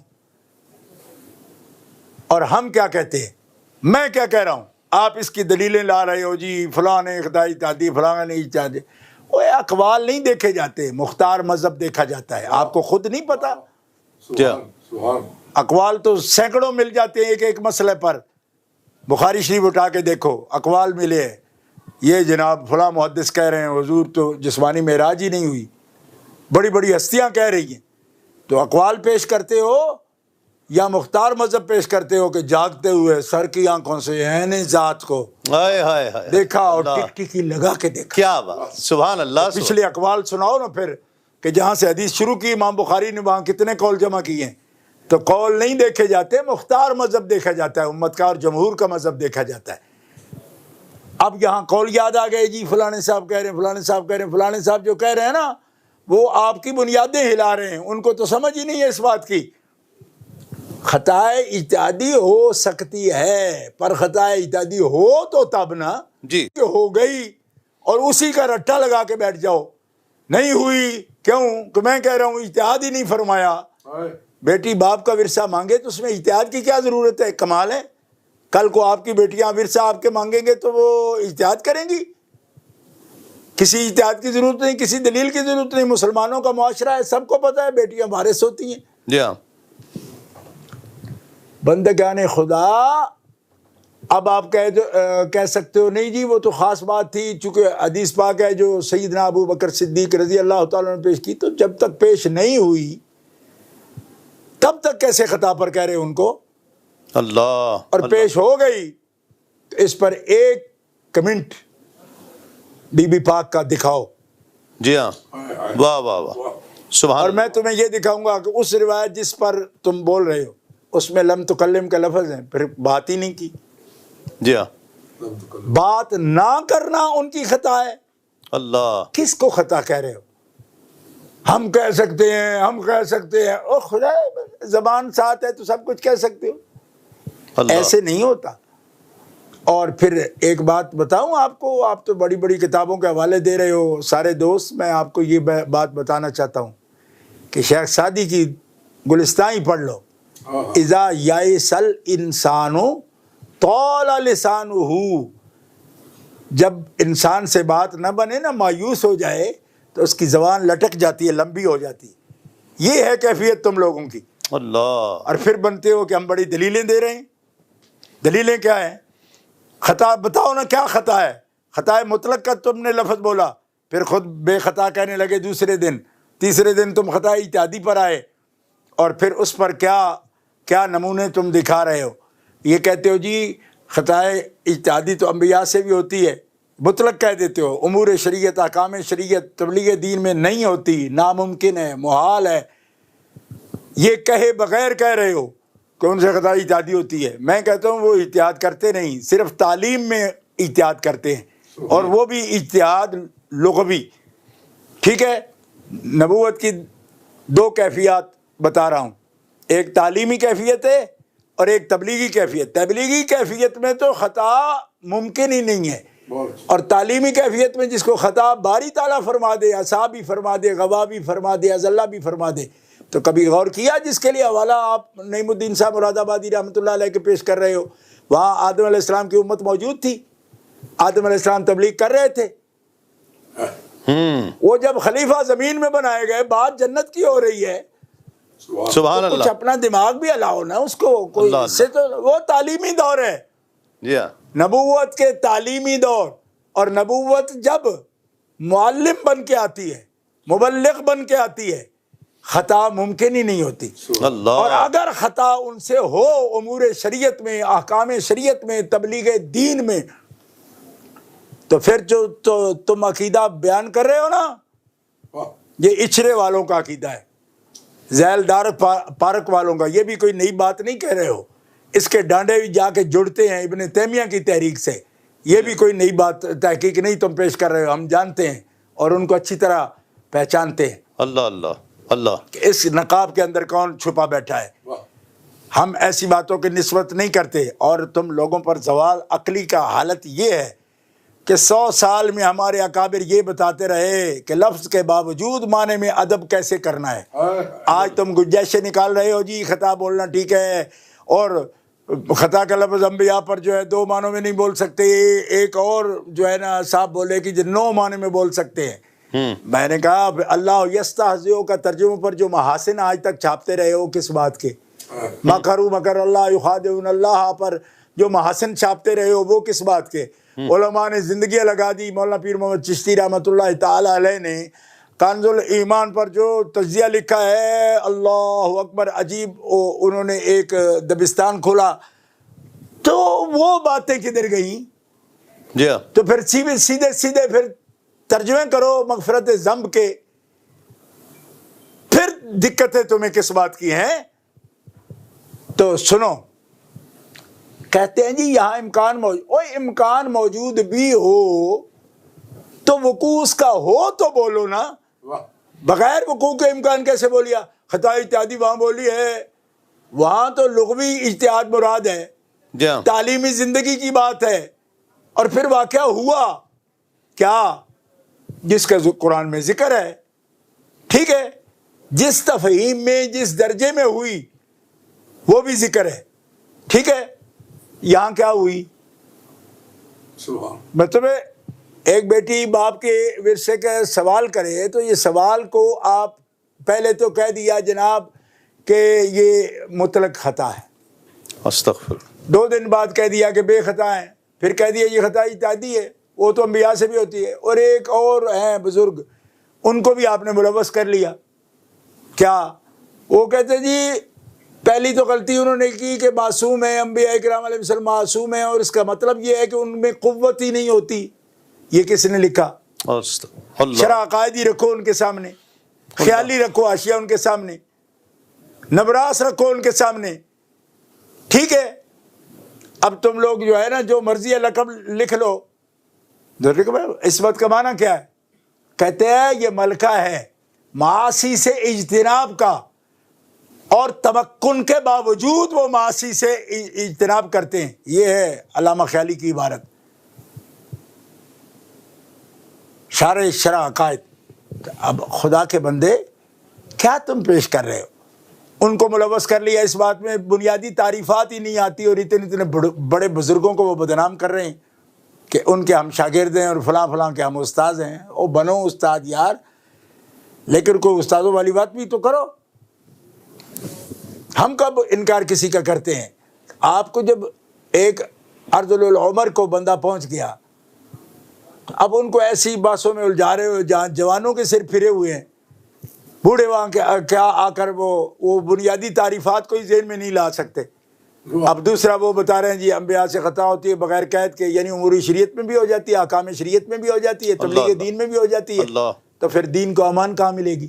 لوگ اعتماد کیا کریں گے؟ قطعیت کیسے حاصل ہوگی اگر وہاں ان سے خطا محال نہ ہو؟ تو اس لیے ایسی بات نہیں کرتے۔ پھر دوسری سنو، کہتے جی خطا اجتہادی نہیں بولی جا سکتی، یہ بولی جا سکتی، نسبت کرنے کا سوال ہی نہیں، سوال یہ ہے کہ یہ بولنے کا مقام کیا ہے؟ اللہ، کون سا اجتہاد انہوں نے کیا؟ کون سا اجتہاد کیا؟ وہ تو نص آئی سامنے، ٹھیک ہے، آپ نے کلام ہی نہیں فرمایا۔ اچھا ایک بات اور میں وضاحت کرنا چاہتا ہوں اپنے عزیزوں سے، جو عزیز بنتے ہیں اور جن کو اب اپنے بڑوں سے بھی بو آتی ہو نا، پاس بیٹھ کے سمجھنے کو تیار نہ ہوں، وہ بھی سمجھ لیں۔ کیوں؟ سید ہونے کے ناطے ہم کو روک نہیں رکھتے معرفت پر، جو آئے لے لے، ہم تو مائل بکرم ہیں، کوئی سائل ہی نہیں۔ اللہ اللہ اللہ، اللہ. خطا اجتہادی کا لفظ یوں نہیں بولا جا سکتا.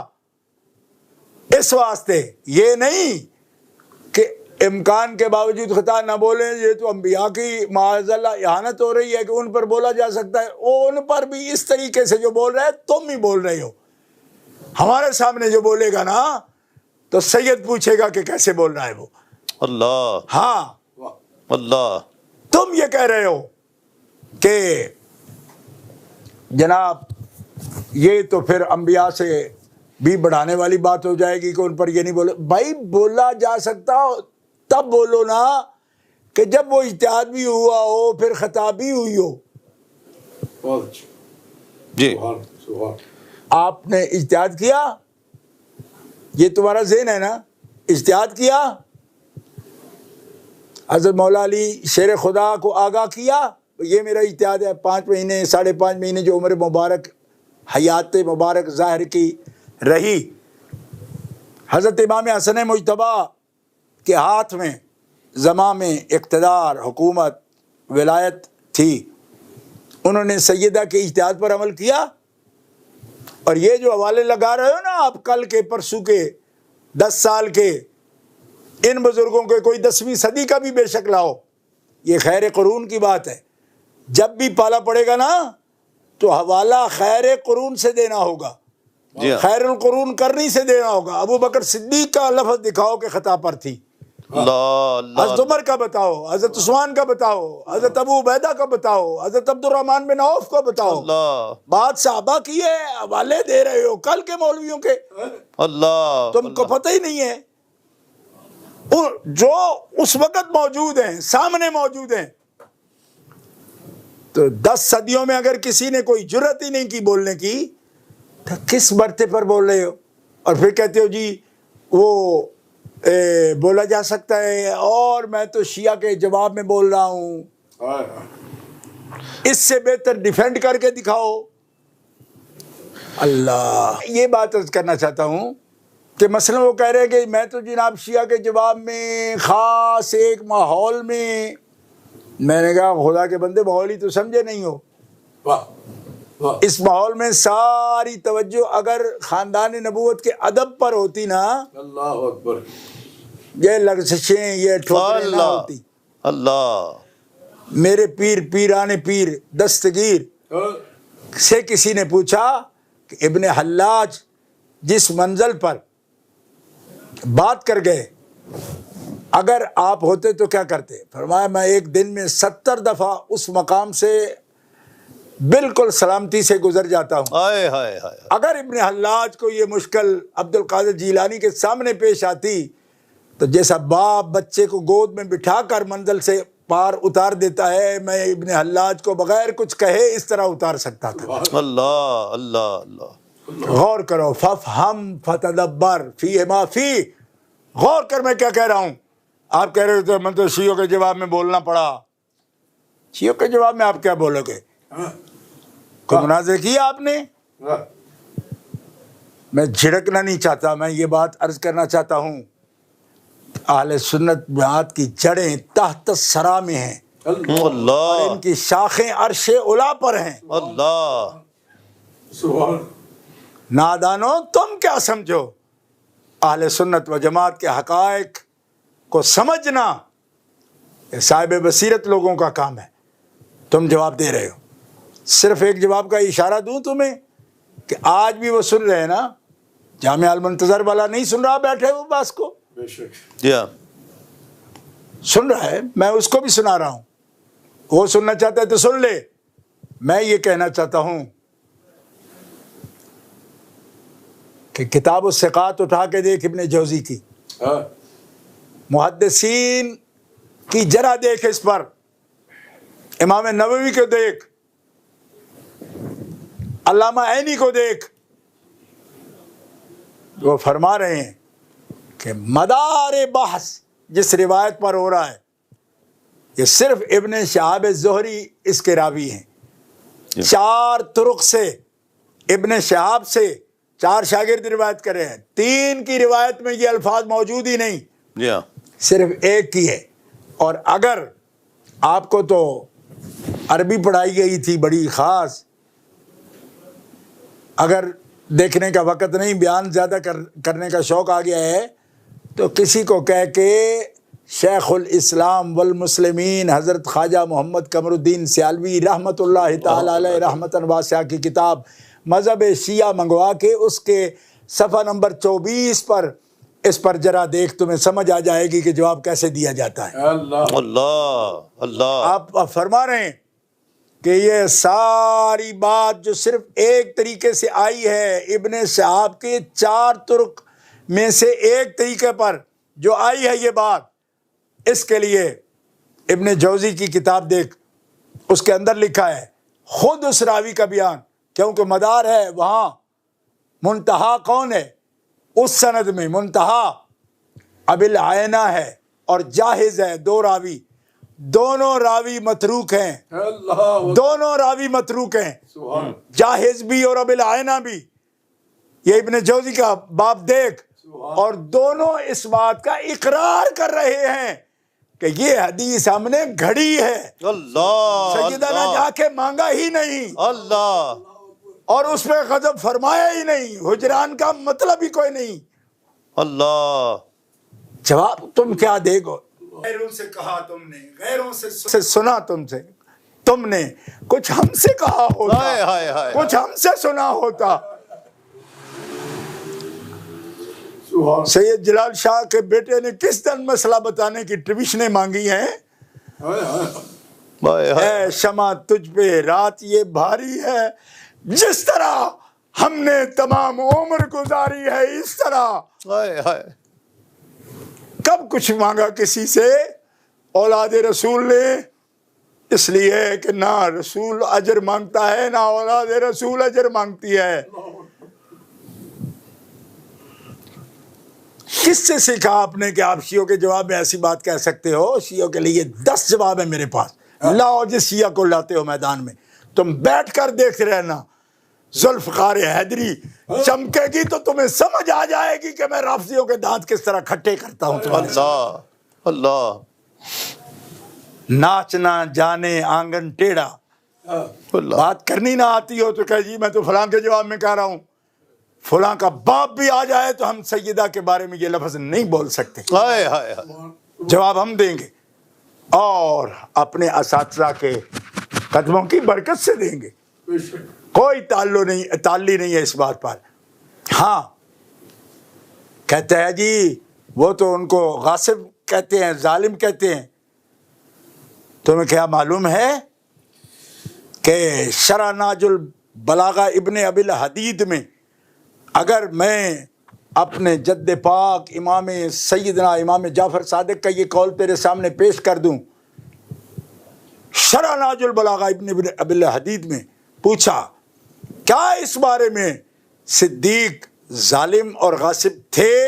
امام جعفر صادق فرماتے ہیں نہ وہ ظالم تھے، نہ وہ غاصب تھے، وہ امام عادل تھے. بے شک اس مسئلے میں بھی انہوں نے کوئی ظلم نہیں کیا. تو ظالم ان کو بننے سے بچانے کے لیے اپنی گھڑنت بناتا ہے. گھڑنت وہ بناتے ہیں جن کا جعفر صادق پیر نہیں ہوتا.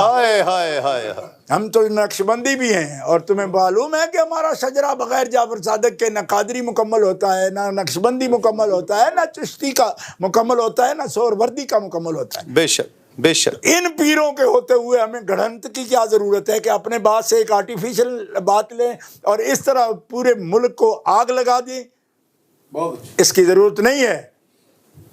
سخن شناس نائی دلبرا خطا اینجاس، خطا اینجاس نہ آجاس. تمہیں جہاں خطا نظر آتی ہے وہاں خطا نہیں ہے، خطا تیرے میں ہے.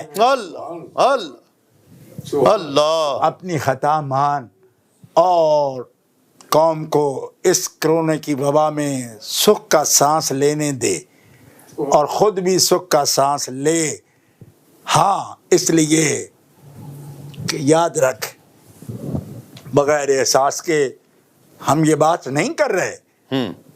خطا ہوئی تم سے ہوئی اور خطا کا مقام نہیں. اب تم فوراً اس بات پر آتے ہو کہ بولا جا سکتا ہے کہ نہیں. بولا جا سکتا کا سوال نہیں. آپ کسی شخص پر ہر امکان، ہر ممکن کے اندر تو موجود ہے نا، امکان موجود ہے، شرک کا بھی، کفر کا بھی امکان، معصیت کا بھی امکان ہوتا رہتا ہے، ٹھیک ہے، لیکن کیا امکان ہونے سے آپ سب وقوع مان لو گے کہ تم مشرک بھی ہو سکتے ہو، تم کافر ہو چکے ہو، یا تم یہ کر رہے ہو؟ تو کیا عجیب بات ہو رہی. اور اس کے لیے آپ نے جو عبارتیں گھڑی ہیں ہی نہیں کسی کتاب میں، اتنے بزرگوں کو آپ نے ملوث کرنے کی کوشش کی. کچھ خیال کرو خدا کے بندے. اب یہ دیکھو کہ جواب آپ نہ دو. ہاں، حضرت امام اعظم ابو حنیفہ نے اس وقت تک مسئلہ لکھنا شروع نہیں کیا جب تک استاد زندہ تھے، حماد ابن ابی سلیمان. اللہ اللہ اللہ. تو آپ بھی انتظار کرو نا. ہاں، اللہ. مر لینے تو سب کو، سارا بوجھ اٹھانا اپنے کندھوں پر، لیکن وقت سے پہلے بڑا بننے کی کوشش کرتا بندہ ٹھوکریں کھاتا ہے. ہاں، جواب اہل سنت و جماعت میں آپ کو تسلی دیتے ہوئے یہ بات کہہ رہا ہوں کہ کبھی گھبرانا نہیں کہ ایسی ہم اگر نئی باتیں کریں گے، نہ گفتنی نہیں کہیں گے تو بچا نہیں پائیں گے اہل سنت کو. اہل سنت کے ایک بچے نے بھی اگر یہ سوچا، عرفان مشہدی کے لیے مر جانے کا مقام ہے. ہماری نسلوں نے اس پر پہرہ دیا ہے. اہل سنت ہمارے پاس اس بات پر بحث کے لیے، خالصیوں سے بحث کے لیے ہمارے پاس ایک وسیع دلائل، 10 طریقے سے تو میں اکیلا اس بات پر خالص شیعہ کے نقطۂ نظر پر میں مناظر کر سکتا ہوں. مناظرہ 5 گھنٹہ کے کر سکتا ہوں. آپ کیوں چکرا گئے؟ آپ کی استعداد میں نہیں آ رہی بات، استطاعت نہیں بن رہی اس پہ، تو آپ کی مصروفیت ہے. آپ نے لوڈ زیادہ لے لیا ہے. حوصلے میں ویری کول. آپ تو ڈپریسڈ ہو رہے ہو. ڈپریشن نہیں، ڈونٹ وری. نو، داتا صاحب کے ہوتے، غوث پاک کے ہوتے، اپنے بزرگوں کے ہوتے.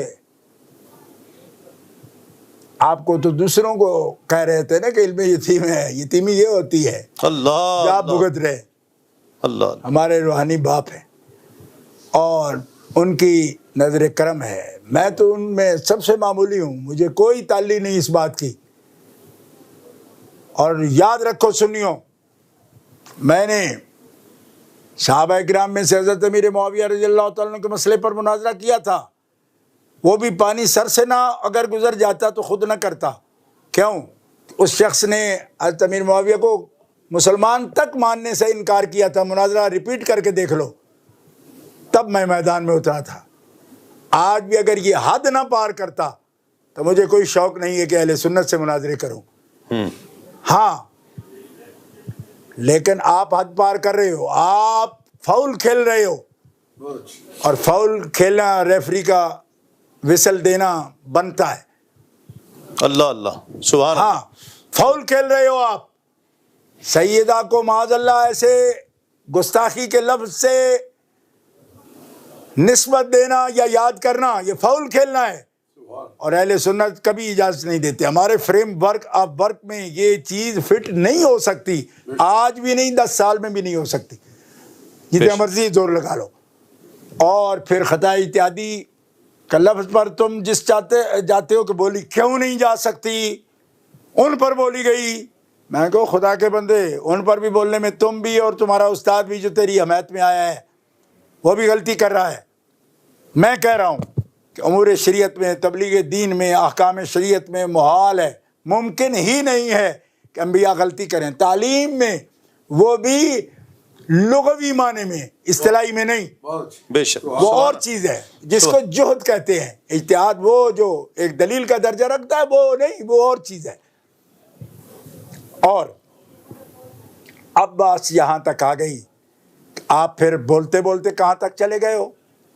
آپ نے یہ کہہ دیا جناب کہ سیدہ جو ہے ابو بکر صدیق رضی اللہ تعالیٰ عنہ ان کو لقمہ حرام سے بچا رہے تھے. استغفر اللہ. اس سے بڑا ظلم کیا ہوگا یہ لفظ جو تم نے بولا. اچھا ایک تم لوگوں کی عجیب عادت ہے کہ کبھی کہتے ہو جی جمنہ میں نے بولا یہ فلاں حاشیے کی فلاں نکر پر فلاں بندے نے بھی لکھا ہے. ایک بندہ لکھ جائے تو وہ مختار مذہب ہو جاتا ہے.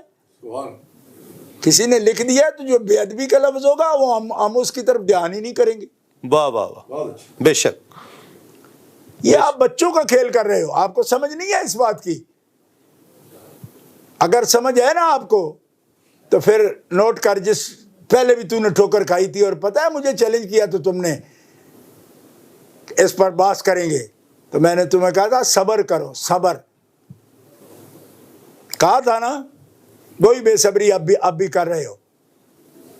تمہیں سمجھ نہیں اس بات کی کہ کوئی ایک بات قول کے زمرے میں بھی ہو، صرف قول کی حیثیت سے کسی کی موجود ہو بات، تو یہاں جو سوشل میڈیا یا ممبر ہوتا ہے یا ایک ایسا پلیٹ فارم ہے جس پر دنیا کے سامنے ہم پیش کر رہے ہیں، تو ہم اقوال پیش نہیں کرتے. اقوال کے لیے اکیڈمی چاہیے، اقوال کے لیے درسگاہ چاہیے، مکتب چاہیے، گھنٹوں باس چاہیے. حواشی رکھ کے آپ سپیکر پہ جب بھی آؤ، لاؤڈ سپیکر پہ آؤ، سوشل میڈیا پہ آؤ تو مختار مذہب پیش کرو، قولے اٹھا کے نہ آ جاؤ. اللہ، یہ کیا کرتے ہو آپ کہ فلاں کتاب سے دکھا سکتا ہوں؟ ہم دیکھیں گے ہی نہیں. ہمیں پتہ ہے کہ اقوال موجود ہوتے ہیں لیکن اقوال پر فیصلے نہیں ہوتے، مختار مذہب پہ ہوتے ہیں. سبحان اللہ. ظاہر الروایہ پہ ہی فقہ حنفی کی بنیاد کیا قول ہے یا مبسوط ہے امام محمد بن حسن شیبانی کی. جی ہاں، مبسوط، زیادات، جامع صغیر، جامع کبیر، شعر کبیر، شعر صغیر، ظاہر الروایہ. تو مختار مذہب بھول گئے، قول ہے فلانی میں دکھا دوں گا. کیسے دکھاؤ گے؟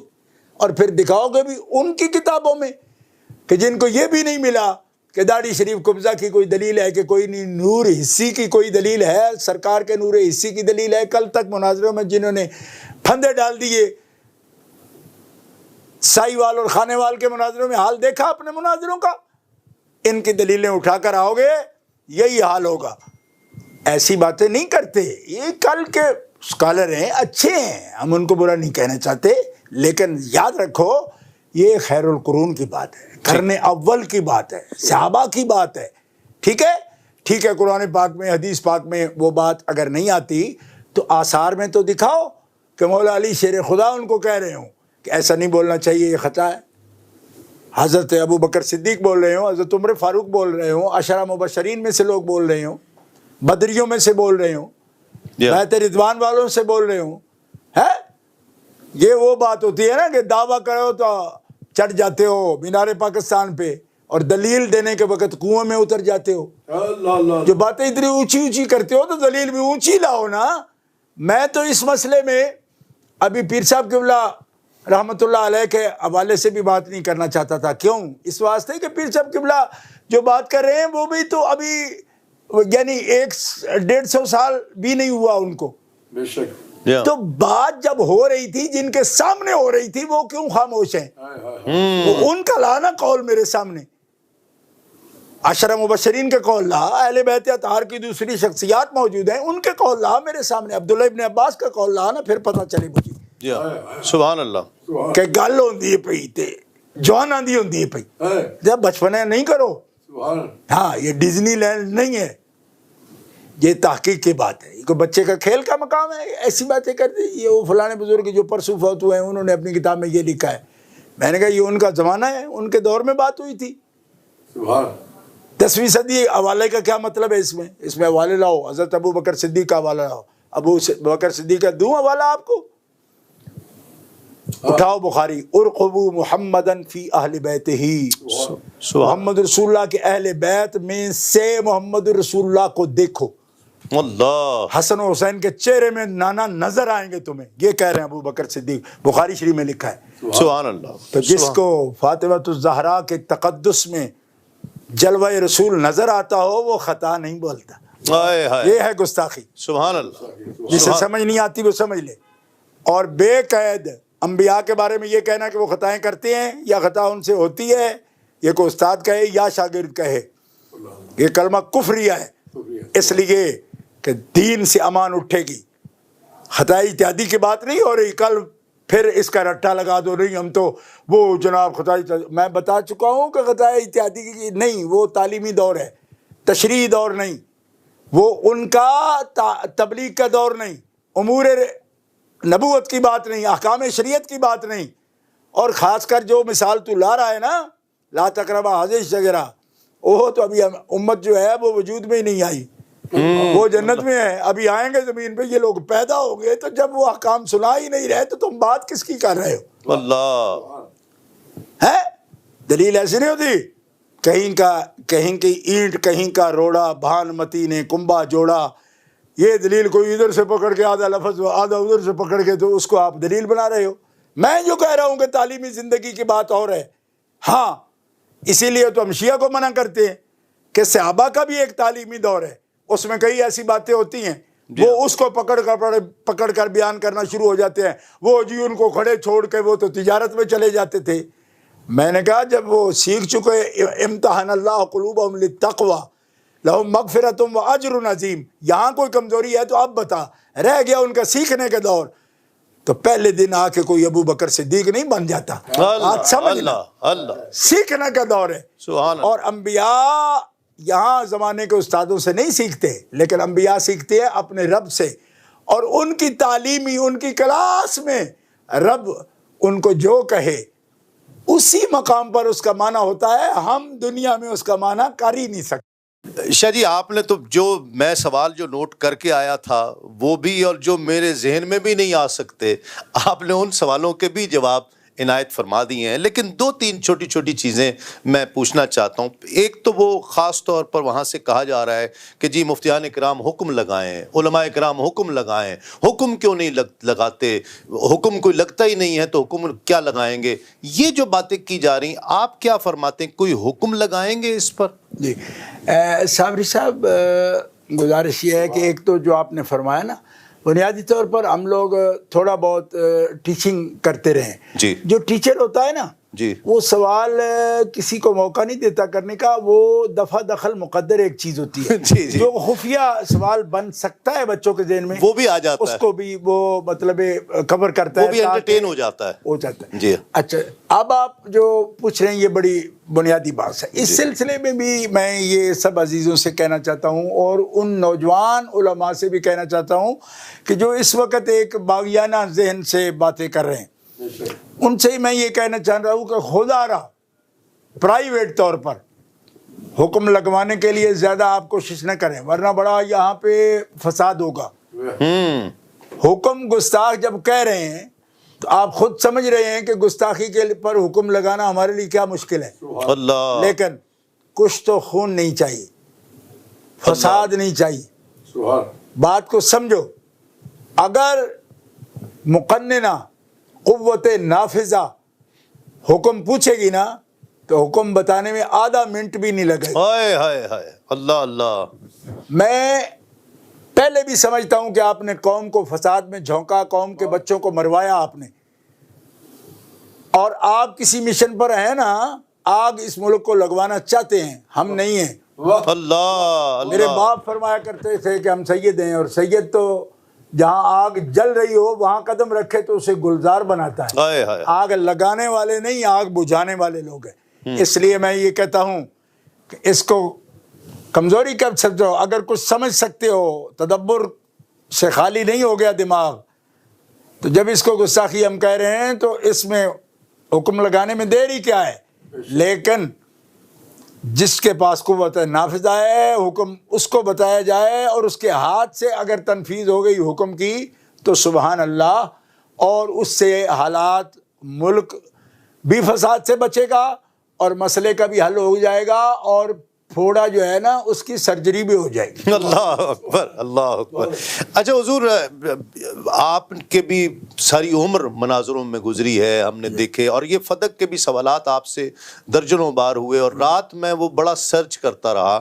تو آپ خاص طور پر آپ نے احتجاج تبرسی کے حوالے دیے، کافی کی روایات کے حوالے دیے، لیکن انہوں نے اہل تشیع کو جواب دینے کے لیے پیر میر علی شاہ صاحب کی کتاب کا انتخاب کیا. یہ تو اصول مناظرہ اور اصول استدلال کے ہی خلاف ہے. کہ مطلب یہ آپ اس کو کم علمی میں تو نہیں کہہ سکتا, کوئی کم علمی ہے یا کوئی ایجنڈا ہے جس کی وجہ سے پیر میر علی شاہ صاحب کا حوالہ دیا. ایک بات. دوسرا, کیا اجتہادی خطا مانے بغیر یا خطا مانے بغیر عصمت کا انکار نہیں ہو سکتا ہے؟ ہم معصومہ نہیں مانتے سیدہ کائنات کو, ہم محفوظہ مانتے ہیں. صابری صاحب, آپ معصومہ شرعی کا لفظ ضرور بولیں. ٹھیک. ویسے میں ایک بات آپ کو عرض کرتا ہوں, یہ بچے ہیں اور بے احتیاط باتیں کر رہے ہیں. فقہ کی سب کتابوں میں لکھا ہے کہ آپ کا مال بھی معصوم ہے, جی, آپ کی جان بھی معصوم ہے, یہ امت معصوم ہے, امت من حیث الجماعت معصوم ہے. جی, اس کی شہادت قبول ہی تو اسی لیے ہے. جی, وَكَذَلِكَ جَعَلْنَاكُمْ أُمَّةً وَسَطًا لِتَكُونُوا شُهَدَاءَ عَلَى النَّاسِ وَيَكُونَ الرَّسُولُ عَلَيْكُمْ شَهِيدًا کی تقریر ہی یہ ہے. جی ہاں, معصوم الدم ہے ہر بندہ. جی, یہاں معصوم کا فقہ میں احکام السلطانیہ سب کے اٹھا کر دیکھ لیجئے, دیات کا مسئلہ اٹھا کر دیکھ لیجئے, جی, قتل خطا و قتل عمد کی تعریف اٹھا کر دیکھ لیجئے, قرآن پاک میں بھی یہ تمام مقامات میں جس آدمی کے خون جی, کی حفاظت اسٹیٹ کی ذمہ داری ہے, جی, اور شریعت نے ہر شخص کو مباح الدم نہیں رکھا, معصوم الدم رکھا ہے. اللہ اللہ, اصطلاح عجیب عجب ہے. لوگ بالکل ایک طرف سے آنکھیں بند کر کے چل رہے ہیں, ایک طرف بس چل پڑے جناب صاحب, یہ تو بڑے بڑے لقب آ گئے, تو بڑے بڑے جناب ماجسٹیر ہیں, دکتورا ہیں. جی ہاں, بھائی دکتورو, آپ کا دکتورا سلامت, ماجسٹر سلامت, ہم اس کو چیلنج نہیں کرنا چاہتے. جی, ہم ادب مانگ رہے ہیں, ادب مانگ رہے ہیں. ڈگریوں میں نجات نہیں, نجات ادب میں, ادب میں. یہ پھر کہنا چاہتا ہوں, دیکھیے معصوم شرعی صرف یہ باقاعدہ کہیے پہلے کہ معصوم شرعی نہیں مانتے. جی ہاں, باقی آپ اس بارے میں محفوظ. اچھا مجھے یہی بتا دو کہ واللہ یعصمک من الناس, اللہ کا فرمان ہے, حبیب لوگوں سے ان کے شر سے تیرا اللہ تیری حفاظت کرنے والا ہے. عاصمہ یعصمہ کا معنی کیا ہوتا ہے؟ حفاظت ہی تو معنی ہے. جی ہاں, تو محفوظ معصوم سے دور ہی کتنا ہے. ہائے ہائے ہائے, آپ بھی عجیب بات کرتے ہو. اللہ اللہ, یعنی معصوم کا معنی ہی محفوظ ہے. اللہ. اب جو فرق ہے نا اندر, وہ میں پہلے بتا چکا ہوں, اور وہ علامہ پرہاروی کی زبان میں ہے. جی, کہ وہ فرماتے ہیں وہ واجب کے معنی میں اور ہے, یہ جواز کے معنی میں ہے. فرق جو اندر ہے وہ صرف صاحب علم جانتا ہے. باقی لفظ میں جو بإزاء شیء مقابل میں جی ہاں, پہلی دفعہ جو معنی ذہن میں آئے, تو معصوم کا معنی ہی محفوظ پہلی دفعہ ذہن میں آتا ہے. ٹھیک ہے, تو پھر یہ نصوص میں آتا ہے معنی کہ یہ نہیں, یا حقیقی معنی ہے یا نہیں. نہیں ہے تو یہ تو اصول شاشی میں بھی میں نے پڑھایا تھا, کوئی نہیں سمجھ آ رہی. بے صحیح لفظ کے سیدھے جو معنی آتا ہے سب سے پہلے ذہن میں آئے وہ حقیقی معنی ہے اس کا. تو معصوم کا حقیقی معنی ہی محفوظ ہو رہا ہے. فرق یہ ہے کہ وہ قطعیت کے ساتھ ہے, یہاں جواز کے معنی میں ہے, امکان میں. یہ اندر کا فرق ہے. چلو یہ بھی بتا دیتا ہوں, دور وہ بیٹھے رہو جتنے مرضی. ہمارے پنجاب میں کہتے ہیں پتر کپتر ہوندے ہیں, ماپے کماپے نہیں بن سکتے. اللہ, ورنہ اب تو نہ بتاتا یہ حکمت کی بات بھی تمہیں, لیکن سن لے جا. کیا مانیں گا سیدہ زہرا کے قدموں کا ساتھ لگی ہوئی خاک کا صدقہ, یہ بھی علم دیتا ہوں آپ کو. اب بھی سمجھو اس بات کو کیا کہہ رہا ہوں. وہ حکم میں صرف قطعیت اور جواز کے معنی میں علامہ پرہاروی کی عبارت ہے. تم کس چکر میں بول رہے ہو؟ معصوم الدم, جس کی جان کی حفاظت اسلام اپنے ذمہ لے, چاہے وہ ذمہ کی بھی لے لے, تو معصوم الدم کہتے ہیں اس کو. کیا مطلب؟ مباح الدم نہیں ہے وہ, مباح الدم یہ اصطلاح ہے اور معصوم الدم اصطلاح ہے. لیکن یہاں جس چیز کو بولنا منع ہے وہ ہے معصوم شرعی.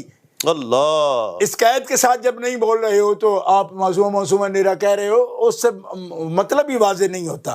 اس لیے یہ لفظ نہیں. باقی حکم کا بات میں نے پہلے عرض کر دی، اور اب یہ بھی وضاحت محفوظیت اور معصومیت کی. محفوظیت کی وہ حکم کے اعتبار سے ہے، اس کے ثبوت کے اعتبار سے ہے، ورنہ اس بات میں کچھ دھرا نہیں. اگر مزید دیکھنا چاہتے ہو تو فیصلہ عشریہ اٹھا کے دیکھ لو، اس میں حضرت شاہ عبدالعزیز خاتمۃ المحدثین میرے 8ویں باپ ہیں، علم حدیث میں میرے روحانی باپ ہیں، انہوں نے بھی تو فیصلہ عشریہ میں یہ بحث میں لکھ دیا ہے کہ اس لفظ کے تعریف میں مت پڑھو، اس لیے کہ معصوم شرعی مراد ہے کہ ان کے بنا کوئی نہیں ہے. جی واقعی اس میں لغت میں یا خاص کسی اصطلاح میں، جیسے کہ دیات میں اور قصاص میں یہ لفظ بولتا ہے معصوم الدم کی اصطلاح ہوتی ہے، اور نہیں تو جتنی بھی جوڈیشری ہے، وکلا ہے، بار ہے، وہ تو سمجھتے ہو نا کہ جب آپ پیش ہوتے ہو قتل کے مقدمات میں تو معصوم الدم کا ایک دن میں ایک پیشی میں 6 دفعہ تو آپ 10 دفعہ تو آپ ذکر کرتے ہو معصوم الدم کا. تو اسی پر غور کرو نا. پھر میں جوڈیشری کو اور بار کو مخاطب کرتے ہوں یہ لفظ بول رہا ہوں. اصطلاحات میں مقام دیکھنا پڑتا ہے. یہ معصوم شرعی کی صرف بات ہے جس میں ہم نہیں بول سکتے، وہ انبیاء کا ایک خاص مقام ہے، اور اس کے ساتھ شریک کرنے کا مطلب پھر اور بحثیں چھڑ جاتی ہیں. اس لیے اس میں ایک مقام الگ رکھنے کے لیے یہ واضح کر دیا جاتا ہے. صحیح. اچھا حضور، ایک دو باتیں اور ہیں. میری اب وقت بھی بہت زیادہ ہو گیا ہے، آپ کا میں نے بہت وقت لیا. یہ بھی علماء کو، سادات کرام کو، خیر ہم تو ہیں ہی چھوٹے، ہماری کیا حیثیت ہے، ہمیں بھی سب کو رافضی تو کسی ایسے شخص کو جو صحیح العقیدہ ہو، سادات میں سے ہو، علماء کرام ہوں اور لاکھوں دیگر لوگ، ان کو رافضی کہہ دینا، نیم رافضی کہہ دینا، یہ کیسا ہے؟ یہ گناہ نہیں ہے کیا؟ یہ دیکھیں، کسی شخص کو جو اصول دین میں ایمان رکھتا ہے، جی اصول دین پر، جی، ایسے شخص کے ساتھ کسی ایسے فرقے کی اس کو آرڈر دینا، سٹمپ لگا دینا کہ یہ تو وہ ہے، اس کو بدعقیدہ بول دینا، جی، یہ دین اسلام میں جو بڑے جرائم ہیں ان میں سے ایک جرم ہے. اللہ، اچھا. ایسے آدمی کو نہ کوئی فتویٰ دینے کی اجازت ہوتی ہے، نہ کوئی فیصلہ کرنے کی اجازت ہوتی ہے. کیوں؟ کہ اس کی اپنی ثقافت جو ہے وہ متاثر ہو جاتی ہے. ایسا شخص جو ہے جب وہ کئیوں کو کہہ رہا ہے، ثقہ نہیں رہتا. ٹھیک. اور اس پر میں آپ کو یہ بتا رہا ہوں، سب کو بتا رہا ہوں، بچوں کو بتا رہا ہوں، ان لوگوں کو بھی بتا رہا ہوں جو یہ بے احتیاطی کر رہے ہیں، کہ دیکھو، آپ جن لوگوں کے بارے میں ایسی باتیں کہہ رہے ہو اور ان کو رافضی کہہ رہے ہو، ان لوگوں سے جب تک اصول دین میں آپ نے کسی معاملے میں صراحت نہیں دیکھی، تو ایسے جملے ان کے لیے بولنا یہ انتہائی جہالت اور بدبختی ہے اور غلظہ ہے جس سے منع کیے گئے. ٹھیک ہے، اس پر فتویٰ بھی لگ سکتا ہے. میں آپ کو ابھی بتا رہا ہوں، ایسے مفتی پر فتویٰ لگتا ہے کہ جو لوگوں کو دائرہ اسلام سے ایسے ہی نکال رہا ہے اور دھکیل رہا ہے ان کو بدعقیدگی میں. اور ایک بات بطور نصیحت کہوں گا، وہ یہ ہے کہ اگر اہل سنت و جماعت حنفی ماتریدی کو فروغ دینا چاہو، خیال ہو آپ کا، تو آگے بڑھ کے ان لوگوں کو پیار سے، اگر ان کے طرز عمل میں آپ کو معلوم ہوتا ہے کہ عقیدے میں تو فرق نہیں لیکن طرز عمل میں ہے، ٹھیک ہے، طرز عمل میں آپ کہہ سکتے ہو کہ کوئی وسعت رکھتا ہے دنیاوی لحاظ سے، وہ سمجھتا ہے کہ میں کسی سے مذاکرہ جاری رکھوں، ڈائلاگ کروں، ڈیبیٹ رکھوں اور اس سے میل ملاقات رکھوں، شاید اس کا بھلا ہو جائے. جی، کسی کی یہ پالیسی ہوگی. ٹھیک ہے، ایسے بندے کو بھی اگر آپ سمجھانا چاہو گے تو تشدد سے کوئی بھی نہیں سمجھے گا. اللہ اللہ اللہ. اس لیے کہ لوگ ماؤں نے آزاد جنے، غلام پیدا نہیں ہوئے آپ کے، اور نہ ہی آپ کی ہستی ہے کہ لوگوں کو غلام بنانے کی کوشش کرو اور ان کے سر پہ سوار ہو جاؤ. سمجھ آ رہی ہے تمہیں؟ اس لیے کہ کسی کے سر پر ہاتھ رکھنا چاہو نا تو پہلے اس کے پاؤں پہ ہاتھ لگاؤ. اللہ اللہ. وہ جب سمجھ آ جائے گی نا کہ اس کے نیت شاید میرے سر کو کچلنا نہیں ہے بلکہ سر کی مالش کرنا مقصد ہے تو اجازت دے گا، لیکن اس کے لیے سر پر ہاتھ پہلے نہیں رکھتے، پہلے پاؤں پہ رکھتے ہیں تاکہ اگلے کو اعتبار ہو یہ میرا ہمدرد ہے۔ تو سب لوگ سمجھ جاؤ کہ تشدد سے کچھ ہوتا نہیں، جی ہاں، افتراق سے نہیں۔ اسی لیے میں نے کانفرنسوں میں تم لوگوں کو بلانا چھوڑا تھا کہ تم تشدد کرتے تھے، اور اسی کانفرنس میں تقریر کرتے ہوئے میں نے کہا کہ ہمیں کسائی کا ٹوکا نہیں چاہیے، بابا فرید کی سوئی چاہیے، ہائے ہائے ہائے ہائے، سبحان اللہ، جو سبحان اللہ۔ اگر زخم لخت بھی ہوں سینے تو جوڑ دے، سی دے۔ تو سینے والے کی ضرورت ہے، اور اس کے لیے کیا چاہیے؟ پیار چاہیے، پیار، محبت چاہیے، امت سے ہمدردی ہو، اخلاص ہو، اس میں کوئی دکھاوا نہ ہو، ریا نمود نہ ہو، ریٹنگ نہ ہو، جی ہاں، تو تب جا کے یہ کام ہوتے ہیں، اور جن سے ہوتے ہیں نا وہ پھر سپوت ہوتے ہیں۔ اب جس انداز سے ہر چیز کی بڑی وضاحت کے ساتھ اور بڑے اعلیٰ استدلال کے ساتھ اور صراحت کے ساتھ آپ نے فرما دیا، یہ میں ناظرین کی توجہ چاہتا ہوں۔ آخری جو میرا سوال ہے، گزشتہ جو سٹنگ تھی جس میں قبلہ شاہ صاحب نے گفتگو فرمائی، اور وہ تقریباً 19-20 منٹ کی گفتگو جو ہے وہ تمام دنیا تک پہنچی ہے، اس میں ایک بڑا خاص جملہ جو شاہ صاحب قبلہ نے فرمایا، اور ویسے تو تمام باتیں ہی وہ رلا دینے والی تھیں، میں خود بھی جب گھر پر بیٹھا سن رہا تھا تو میں خود بھی آنسوؤں میں سن رہا، اور میں نے کئی بار سنی۔ قبلہ شاہ صاحب نے ایک نبض پر ہاتھ رکھا جو وقت کی بہت بڑی ضرورت ہے، کہ جب آپ توازن کو بگاڑنے کی کوشش کریں گے تو جن راستوں کو آپ روکنے کی کوشش کر رہے ہیں ان کو روک نہیں پائیں گے، رافضیت بھی پھیلے گی، ناسبیت بھی پھیلے گی۔ یہ میرے اس ہاتھ میں یہ ایک کاغذ ہے جو حضور پیر سیدنا میر علی شاہ صاحب رحمۃ اللہ علیہ کی کتاب جس پر بات ہو رہی ہے، تصفیہ مابین سنی و شیعہ، اس کی وجہ تالیف ہے، اور میں نوجوانوں کو بتانا چاہتا ہوں کہ وجہ تالیف وہ ہوتی ہے کہ جو کتاب لکھنے کی وجہ ہوتی ہے کہ کتاب کیوں لکھی گئی۔ ایک عبارت میں ان نوجوانوں کو پڑھ کر سنانا چاہ رہا ہوں، پھر میں شاہ صاحب سے اس حوالے سے کامنٹ لوں گا، اور یہی میرا آج کا آخری سوال ہے۔ وجہ تالیف جس کو کہا جا رہا ہے کہ ہم اس کو اب آئندہ، جلالی صاحب کی جانب سے بھی کہا جا رہا ہے کہ اس کو ہم آئندہ پڑھائیں گے، اپنے یہاں مدرسوں میں اس کتاب کو باقاعدہ پڑھایا جائے گا، تو اس کی وجہ تالیف بھی ہم سب کو پڑھنی چاہیے، اور ہمیں جاننا چاہیے کہ کتاب پیر سیدنا میر علی شاہ صاحب رحمۃ اللہ علیہ نے کیوں لکھی تھی۔ آپ فرماتے ہیں تخالف مذہبی مابین سنی و شیعہ کوئی نیا اختلاف نہیں ہے جسے رفع کرنے کے لیے طالبان حق موجودہ زمانے کے علماء سے التجا کریں، اس سے پہلے بھی یہ اختلافات ہوتے رہے ہیں، اور علماء کرام اس اہم موضوع پر نہایت شائستہ انداز میں اظہار خیال فرماتے آئے ہیں۔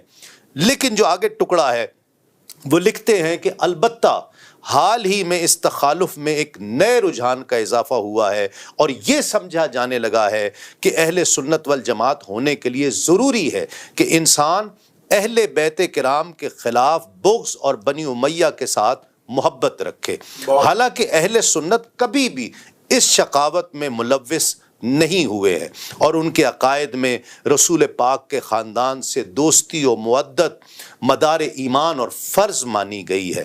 اس نئے رجحان کی وجہ یہ معلوم ہوتی ہے کہ ہمارے علماء کرام نے بمقابلہ اہل تشیع اپنے مواعظ و نصائح کی مجالس میں صرف دفع ملائن و متائن یعنی لعنت اور طعنوں کو رد کرنے پر زور رکھا ہے، کی طرف ہی رخ کیا ہے، اور اہل بیت علیہم السلام کی فضائل اور مناقب بیان کرنے کی طرف کم توجہ کی ہے۔ پھر آگے وہ لکھتے ہیں کہ چند احباب میرے پاس آئے اور انہوں نے اس رجحان کا ذکر کیا کہ ہمارے علماء جو تعلیمات دے رہے ہیں اس میں محبت اہل بیت کم ہوتی جا رہی ہے، تو آپ کوئی کتاب لکھیں، تو میں نے اس پر یہ تصفیہ مابین سنی و شیعہ لکھی ہے۔ سوال یہ ہے حضور، میں نے یہ آپ کی نظر سے تو گزری ہے، اور میں ناظرین کو یہ سنانا چاہتا تھا کہ اس کی وجہ تالیف یہ ہے، صرف رافضیت اور ناسبیت، صرف رافضیت کا رد نہیں بلکہ ناسبیت کا رد، کہ جو اہل بیت سے جو دور ہوتے جا رہے ہیں وہ ہمارے نوجوان ان کو روکا جائے، اس کتاب کا اولین مقصد یہ تھا۔ لیکن ہمارے ہاں رافضیت اور ناسبیت، رافضیت کا بہت زیادہ ایک رافضیت فوبیا ہو گیا ہے علماء کو، کہ جہاں اہل بیت کا ذکر ہوتا ہے وہاں پر وہ اس پر رافضی ہونے کا وہ لگا دیتے ہیں، لیبل لگا دیتے ہیں۔ آپ نے جو اس دن بات فرمائی ہے کہ جب توازن بگڑ جائے گا، کہ آپ جب ایک طرف کی بات کریں گے اور دوسری کو رد کرنے کی کوشش کریں گے، تو ہمیں تو وجہ تالیف میں تو کچھ اور لگ رہا ہے کہ انہیں جو کتاب لکھی ہے وہ تو ناسبیت کے رد میں زیادہ لکھی ہے۔ رافضیت بھی اس دور کا بڑا چیلنج ہے، لیکن ناسبیت بھی بہت بڑا چیلنج ہے۔ گزارش یہ ہے صابری صاحب کے حضرت پیر صاحب نے صرف یہی کتاب نہیں لکھی، جی بہت بڑے محقق ہیں وہ اس دور کے، بے شک، اور انہوں نے یہ جو کتب تصنیف فرمائی ہیں اس کے اندر ان کا معیار بہت ہی جداگانہ اور تحقیق کا ایک بلند معیار آپ نے قائم کیا ہے۔ جی ہر ایک بدعقیدہ، چاہے وہ انکار ختم نبوت کی بات ہو، بے شک، انکار مقام اہل بیت کی بات ہو، یا انکار صحابہ کی بات ہو، بے شک، ہر موضوع پر، حتیٰ کہ تقدیس شان الوہیت کے لیے بھی آپ نے بڑی تحقیقی کتاب لکھی ہے۔ جی جی حضرت شاہ عبد الرحمن مانا میاں جو لکھنؤ سے تعلق رکھتے ہیں، جی جی، ان کی کتاب کے جواب میں بھی حضرت نے یہاں سے لکھی ہے، حالانکہ اتنی دور ہے۔ جو لکھنؤ کے مجتہد کہلاتے تھے وہ جو آئے تھے، نہیں وہ نہیں، یہ ایک صوفی ہے، اچھا اچھا وحدت الوجود پر کتاب، اچھا اچھا، ٹھیک ٹھیک اس کا یہ خاص ایک الگ موضوع ہے۔ ٹھیک ہے۔ آپ چونکہ حضرت جو قبلہ اعلیٰ حضرت گولڑوی سرکار ہیں، وہ خود وحدت الوجود کے نظریے کے قائل ہیں، جی چشتی نظامی ہیں، جی ہاں، آپ جانتے ہیں، لیکن اس میں جو اصلاح کی ضرورت تھی وہ اتنے بلند معیار سے فرمائی ہے کہ دنیا جس کو صاحب نظر کو اگر وہ اس کے مطالعہ کا ذوق نصیب ہو جائے تو ایک الگ جہان میں وہ پہنچ جاتا ہے۔ اچھا، انہوں نے جو کچھ لکھا تصفیہ شریف میں، تصفیہ شریف میں لکھا، پورے دم سے لکھا، جی اپنے معیار پر لکھا، جی، اور جو اہداف ہیں اس کے اوپر آپ نے مکمل طور پر پوری عبارات میں واضح کر دیا، احکام کو، صورتحال کو واضح کیا، اللہ نے ان کو ملکہ عطا فرمایا۔ بے شک۔ اب یہ ہے کہ یہ جو تجزیہ حضرت نے فرمایا، وجہ تالیف جو ہے، وجہ تالیف کے اندر یہ تجزیہ فرما دیا کہ لوگ جو ہے اہل بیت اطہار کے ذکر میں ان میں کمی کر رہے ہیں، یا ان سے کما حق بیان ہو نہیں پا رہا۔ جی، مطلب رغبت ہوگی تو بیان ہوگا نا۔ واہ واہ واہ، اس کیا میں بات، سبحان ایک جملہ میں اپنے والد گرامی کا آپ کو، بلکہ صرف جملہ نہیں، ان کا عمل مبارک پیش کرتا ہوں، جی، کہ جس بھی محفل میں علاقہ تھا، ہر قسم کے لوگ نظریات کے ظاہر ہے کہ علاقے میں موجود ہوتے ہیں، کھلا اوپن علاقہ ہے پنجاب کا، تو حضرت خود تشریف فرما ہوتے، علماء کی ایک کثیر جماعت، شاگردوں کی بھی اور ہماسر لوگوں کی بھی موجود ہوتی، تو آپ موضوعات جب تقسیم فرماتے تو جتنے لوگ سید نہیں ہوتے مبلغ، یعنی قومی اعتبار سے سادات میں سے نہیں ہوتے، جی، ان کے لیے آپ یہ ڈیوٹی کرتے کہ آپ سب اپنے موضوعات میں یا تو کلی طور پر یا کچھ وقت جیسا ماحول ہوتا، جیسی ضرورت ہوتی، جی، آپ اہل بیت اطہار کے فضائل بیان کریں گے۔ جی ہاں، جتنے علماء میں سید ہوتے، تو ہم تو ان کے بیٹے تھے، سید بھی تھے، جی، ہمیں فرماتے کہ آپ صحابہ کرام کے فضائل بیان کریں۔ اللہ اللہ، کیا حکمت ہے، یہ تقسیم فرماتے، کیا حکمت ہے، واہ واہ واہ، فرماتے کہ جتنے لوگ غیر سادات عالم ہیں اور اس وقت میرے ساتھ ہیں، جی ہاں، آپ نے سیاد سادہ سید اہل بیت اطہار کی فضائل بیان کرنے ہیں۔ اچھا، ایک روز میں نے عرض کیا کہ کبھی دل کرتا ہے کہ ہم بھی بیان کریں، واہ واہ تو آپ جو فرمایا، ایک تو یہ میں ایک لازمی بات نہیں کرتا، آداب کی بات کرتا ہوں۔ جی، فرمانے لگے میرے ذہن میں یہ جاتا ہے ایک سید اگر اپنے منہ سے بیان کرتا ہے نا اہل بیت کے فضائل، تو ایک طبقہ سننے والا ایسا بھی ہوتا ہے جو یہ اس کی نیت پر شک کر سکتا ہے کہ اس سے یہ خود کو ایڈوانٹیج لینا چاہتا ہے، واہ کہ چونکہ میں سید ہوں، سبحان اللہ، حقوق سادات بیان کروں گا جی، تو لوگ میرے لیے، تو لوگوں کو بدزنی سے بچانے کے لیے واہ واہ سید کرے گا صحابہ کے فضائل، اللہ، غیر سادات کریں اہل بیت کے فضائل، کیا بڑے لوگ تو ہیں، واہ بدزنی سے بھی لوگ بچ جائیں گے۔ اللہ، یہ میرے ابا رحمۃ اللہ علیہ کی امانت تھی میرے پاس، کیا بات، میں نے کیا سب کے حوالے کر دی کہ اس طرح لوگوں نے معیار بنائے، حالانکہ یہ خود سید ہیں، اب حسینی موجودہ سید۔ دور میں حضور کیا کیا جائے پھر؟ یہ جس طرح یہ تو کوئی محفل ہماری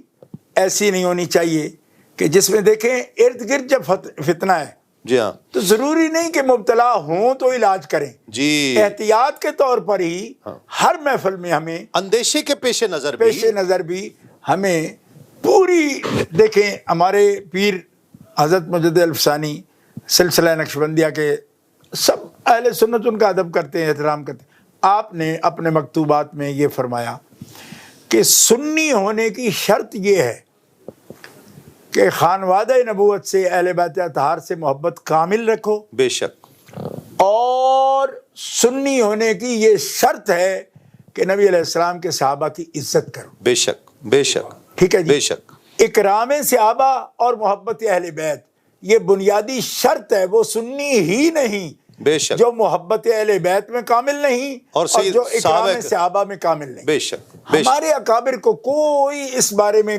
ذرا سی بھی کوئی ان سے بھول چوک نہیں ہوئی۔ ہماری طبیعتوں میں کوئی ایسی باتیں آئی ہیں جس کا یہ نتیجہ ہم دیکھ رہے ہیں۔ ہمیں بالکل اخلاص کے ساتھ، یہ نبی علیہ السلام کی سنواری ہوئی آپ کی تربیت کے شاہکار جماعت ہے، اہل بیت بھی اور صحابہ بھی، تو ہمارے لیے وہ مینار نور ہیں۔ ہمیں یہ فرق ڈال کے کیا حاصل کرنا ہے؟ ہم تو محروم ہو جائیں گے۔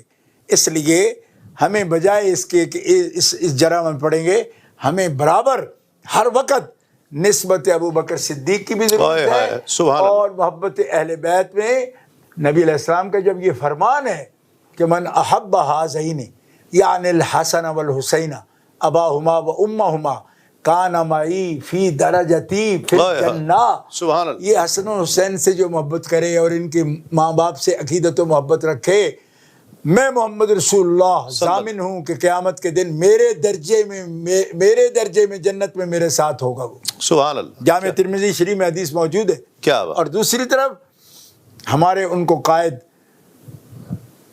اقتدوا بالذین من بعدی ابی بکر و عمر، میرے بعد اقتدا کرنا ابو بکر و عمر کی، اور ابو بکر کے ہوتے عمر کی بھی نہ کرنا۔ اللہ، یہ باقاعدہ آپ نے فرمایا۔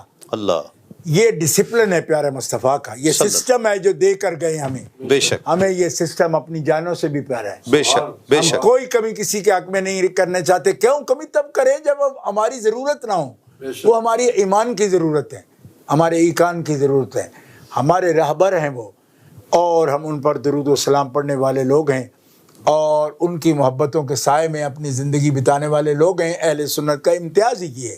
اس لیے ہمیں قطعاً اس روش پر کہ جس میں یک طرفہ ذکر کر کے دوسری طرف پھر ہم باؤنڈری کراس کریں، یہ فتنہ ہی فتنہ ہے، اس میں اہل سنت کے لیے کوئی، اہل سنت کے لیے بھلائی نہیں۔ اہل سنت و جماعت ہمیشہ دونوں کی محبت کے اور عقیدت کے ساتھ اپنی زندگی کا سفر طے کریں۔ جیسے اعلیٰ حضرت فرمایا اہل سنت کا ہے بیڑا پار اصحاب حضور، نجم ہیں اور ناؤ ہے اطرت رسول اللہ۔ سبحان اللہ، سبحان اللہ۔ یقیناً یہ اہل سنت کا شعار ہے کہ سیدنا صدیق اکبر، سیدنا فاروق اعظم، سیدنا عثمان غنی رضی اللہ تعالیٰ عنہ اور تمام صحابہ کرام کی عزت، ان کی تکریم اور اہل بیت اطہار سے کامل محبت، یہی ایک سنی کا شعار ہونا چاہیے، یہی ایک انداز ہونا چاہیے، اور یہی وہ انداز ہے کہ جو اتحاد کی طرف لے کر آتا ہے، محبت کی طرف لے کر آتا ہے۔ آج جتنی بھی گفتگو ہوئی یہ قابل غور ہے کہ یہ انتشار پھیلانے کے لیے نہیں بلکہ انتشار سے اس امت کو بچانے کے لیے ہوئی ہے۔ آج کی نشست خیر کے لیے ہوئی ہے، بھلائی کے لیے ہوئی ہے۔ آج کی نشست کا اہتمام، یہ جتنی شاہ صاحب نے کرم نوازی فرمائی، قبلہ پیر صاحب نے کرم نوازی فرمائی، یہ ساری گفتگو اس امت کو اس افتراق سے نکالنے کے لیے کی گئی۔ ہم پر جو الزامات لگائے جاتے ہیں کہ ہم اس بات کو شاید بہت پرولونگ کر رہے ہیں یا اس بات کو بہت زیادہ پھیلا رہے ہیں یا انتشار یا فتنہ اور فساد بپا کر رہے ہیں، نہیں، آج کی گفتگو سے یہ بات ایک باشعور انسان کے لیے اس بات کا اندازہ لگانا یقیناً مشکل نہیں ہوگا کہ آج کی گفتگو سے یہ ثابت ہوتا ہے کہ انتشار پھیلانے کے لیے نہیں بلکہ انتشار سے اس امت اور قوم کو بچانے کے لیے، کہ ہماری قوم، ہمارا ملک، ہمارا یہ پیارا وطن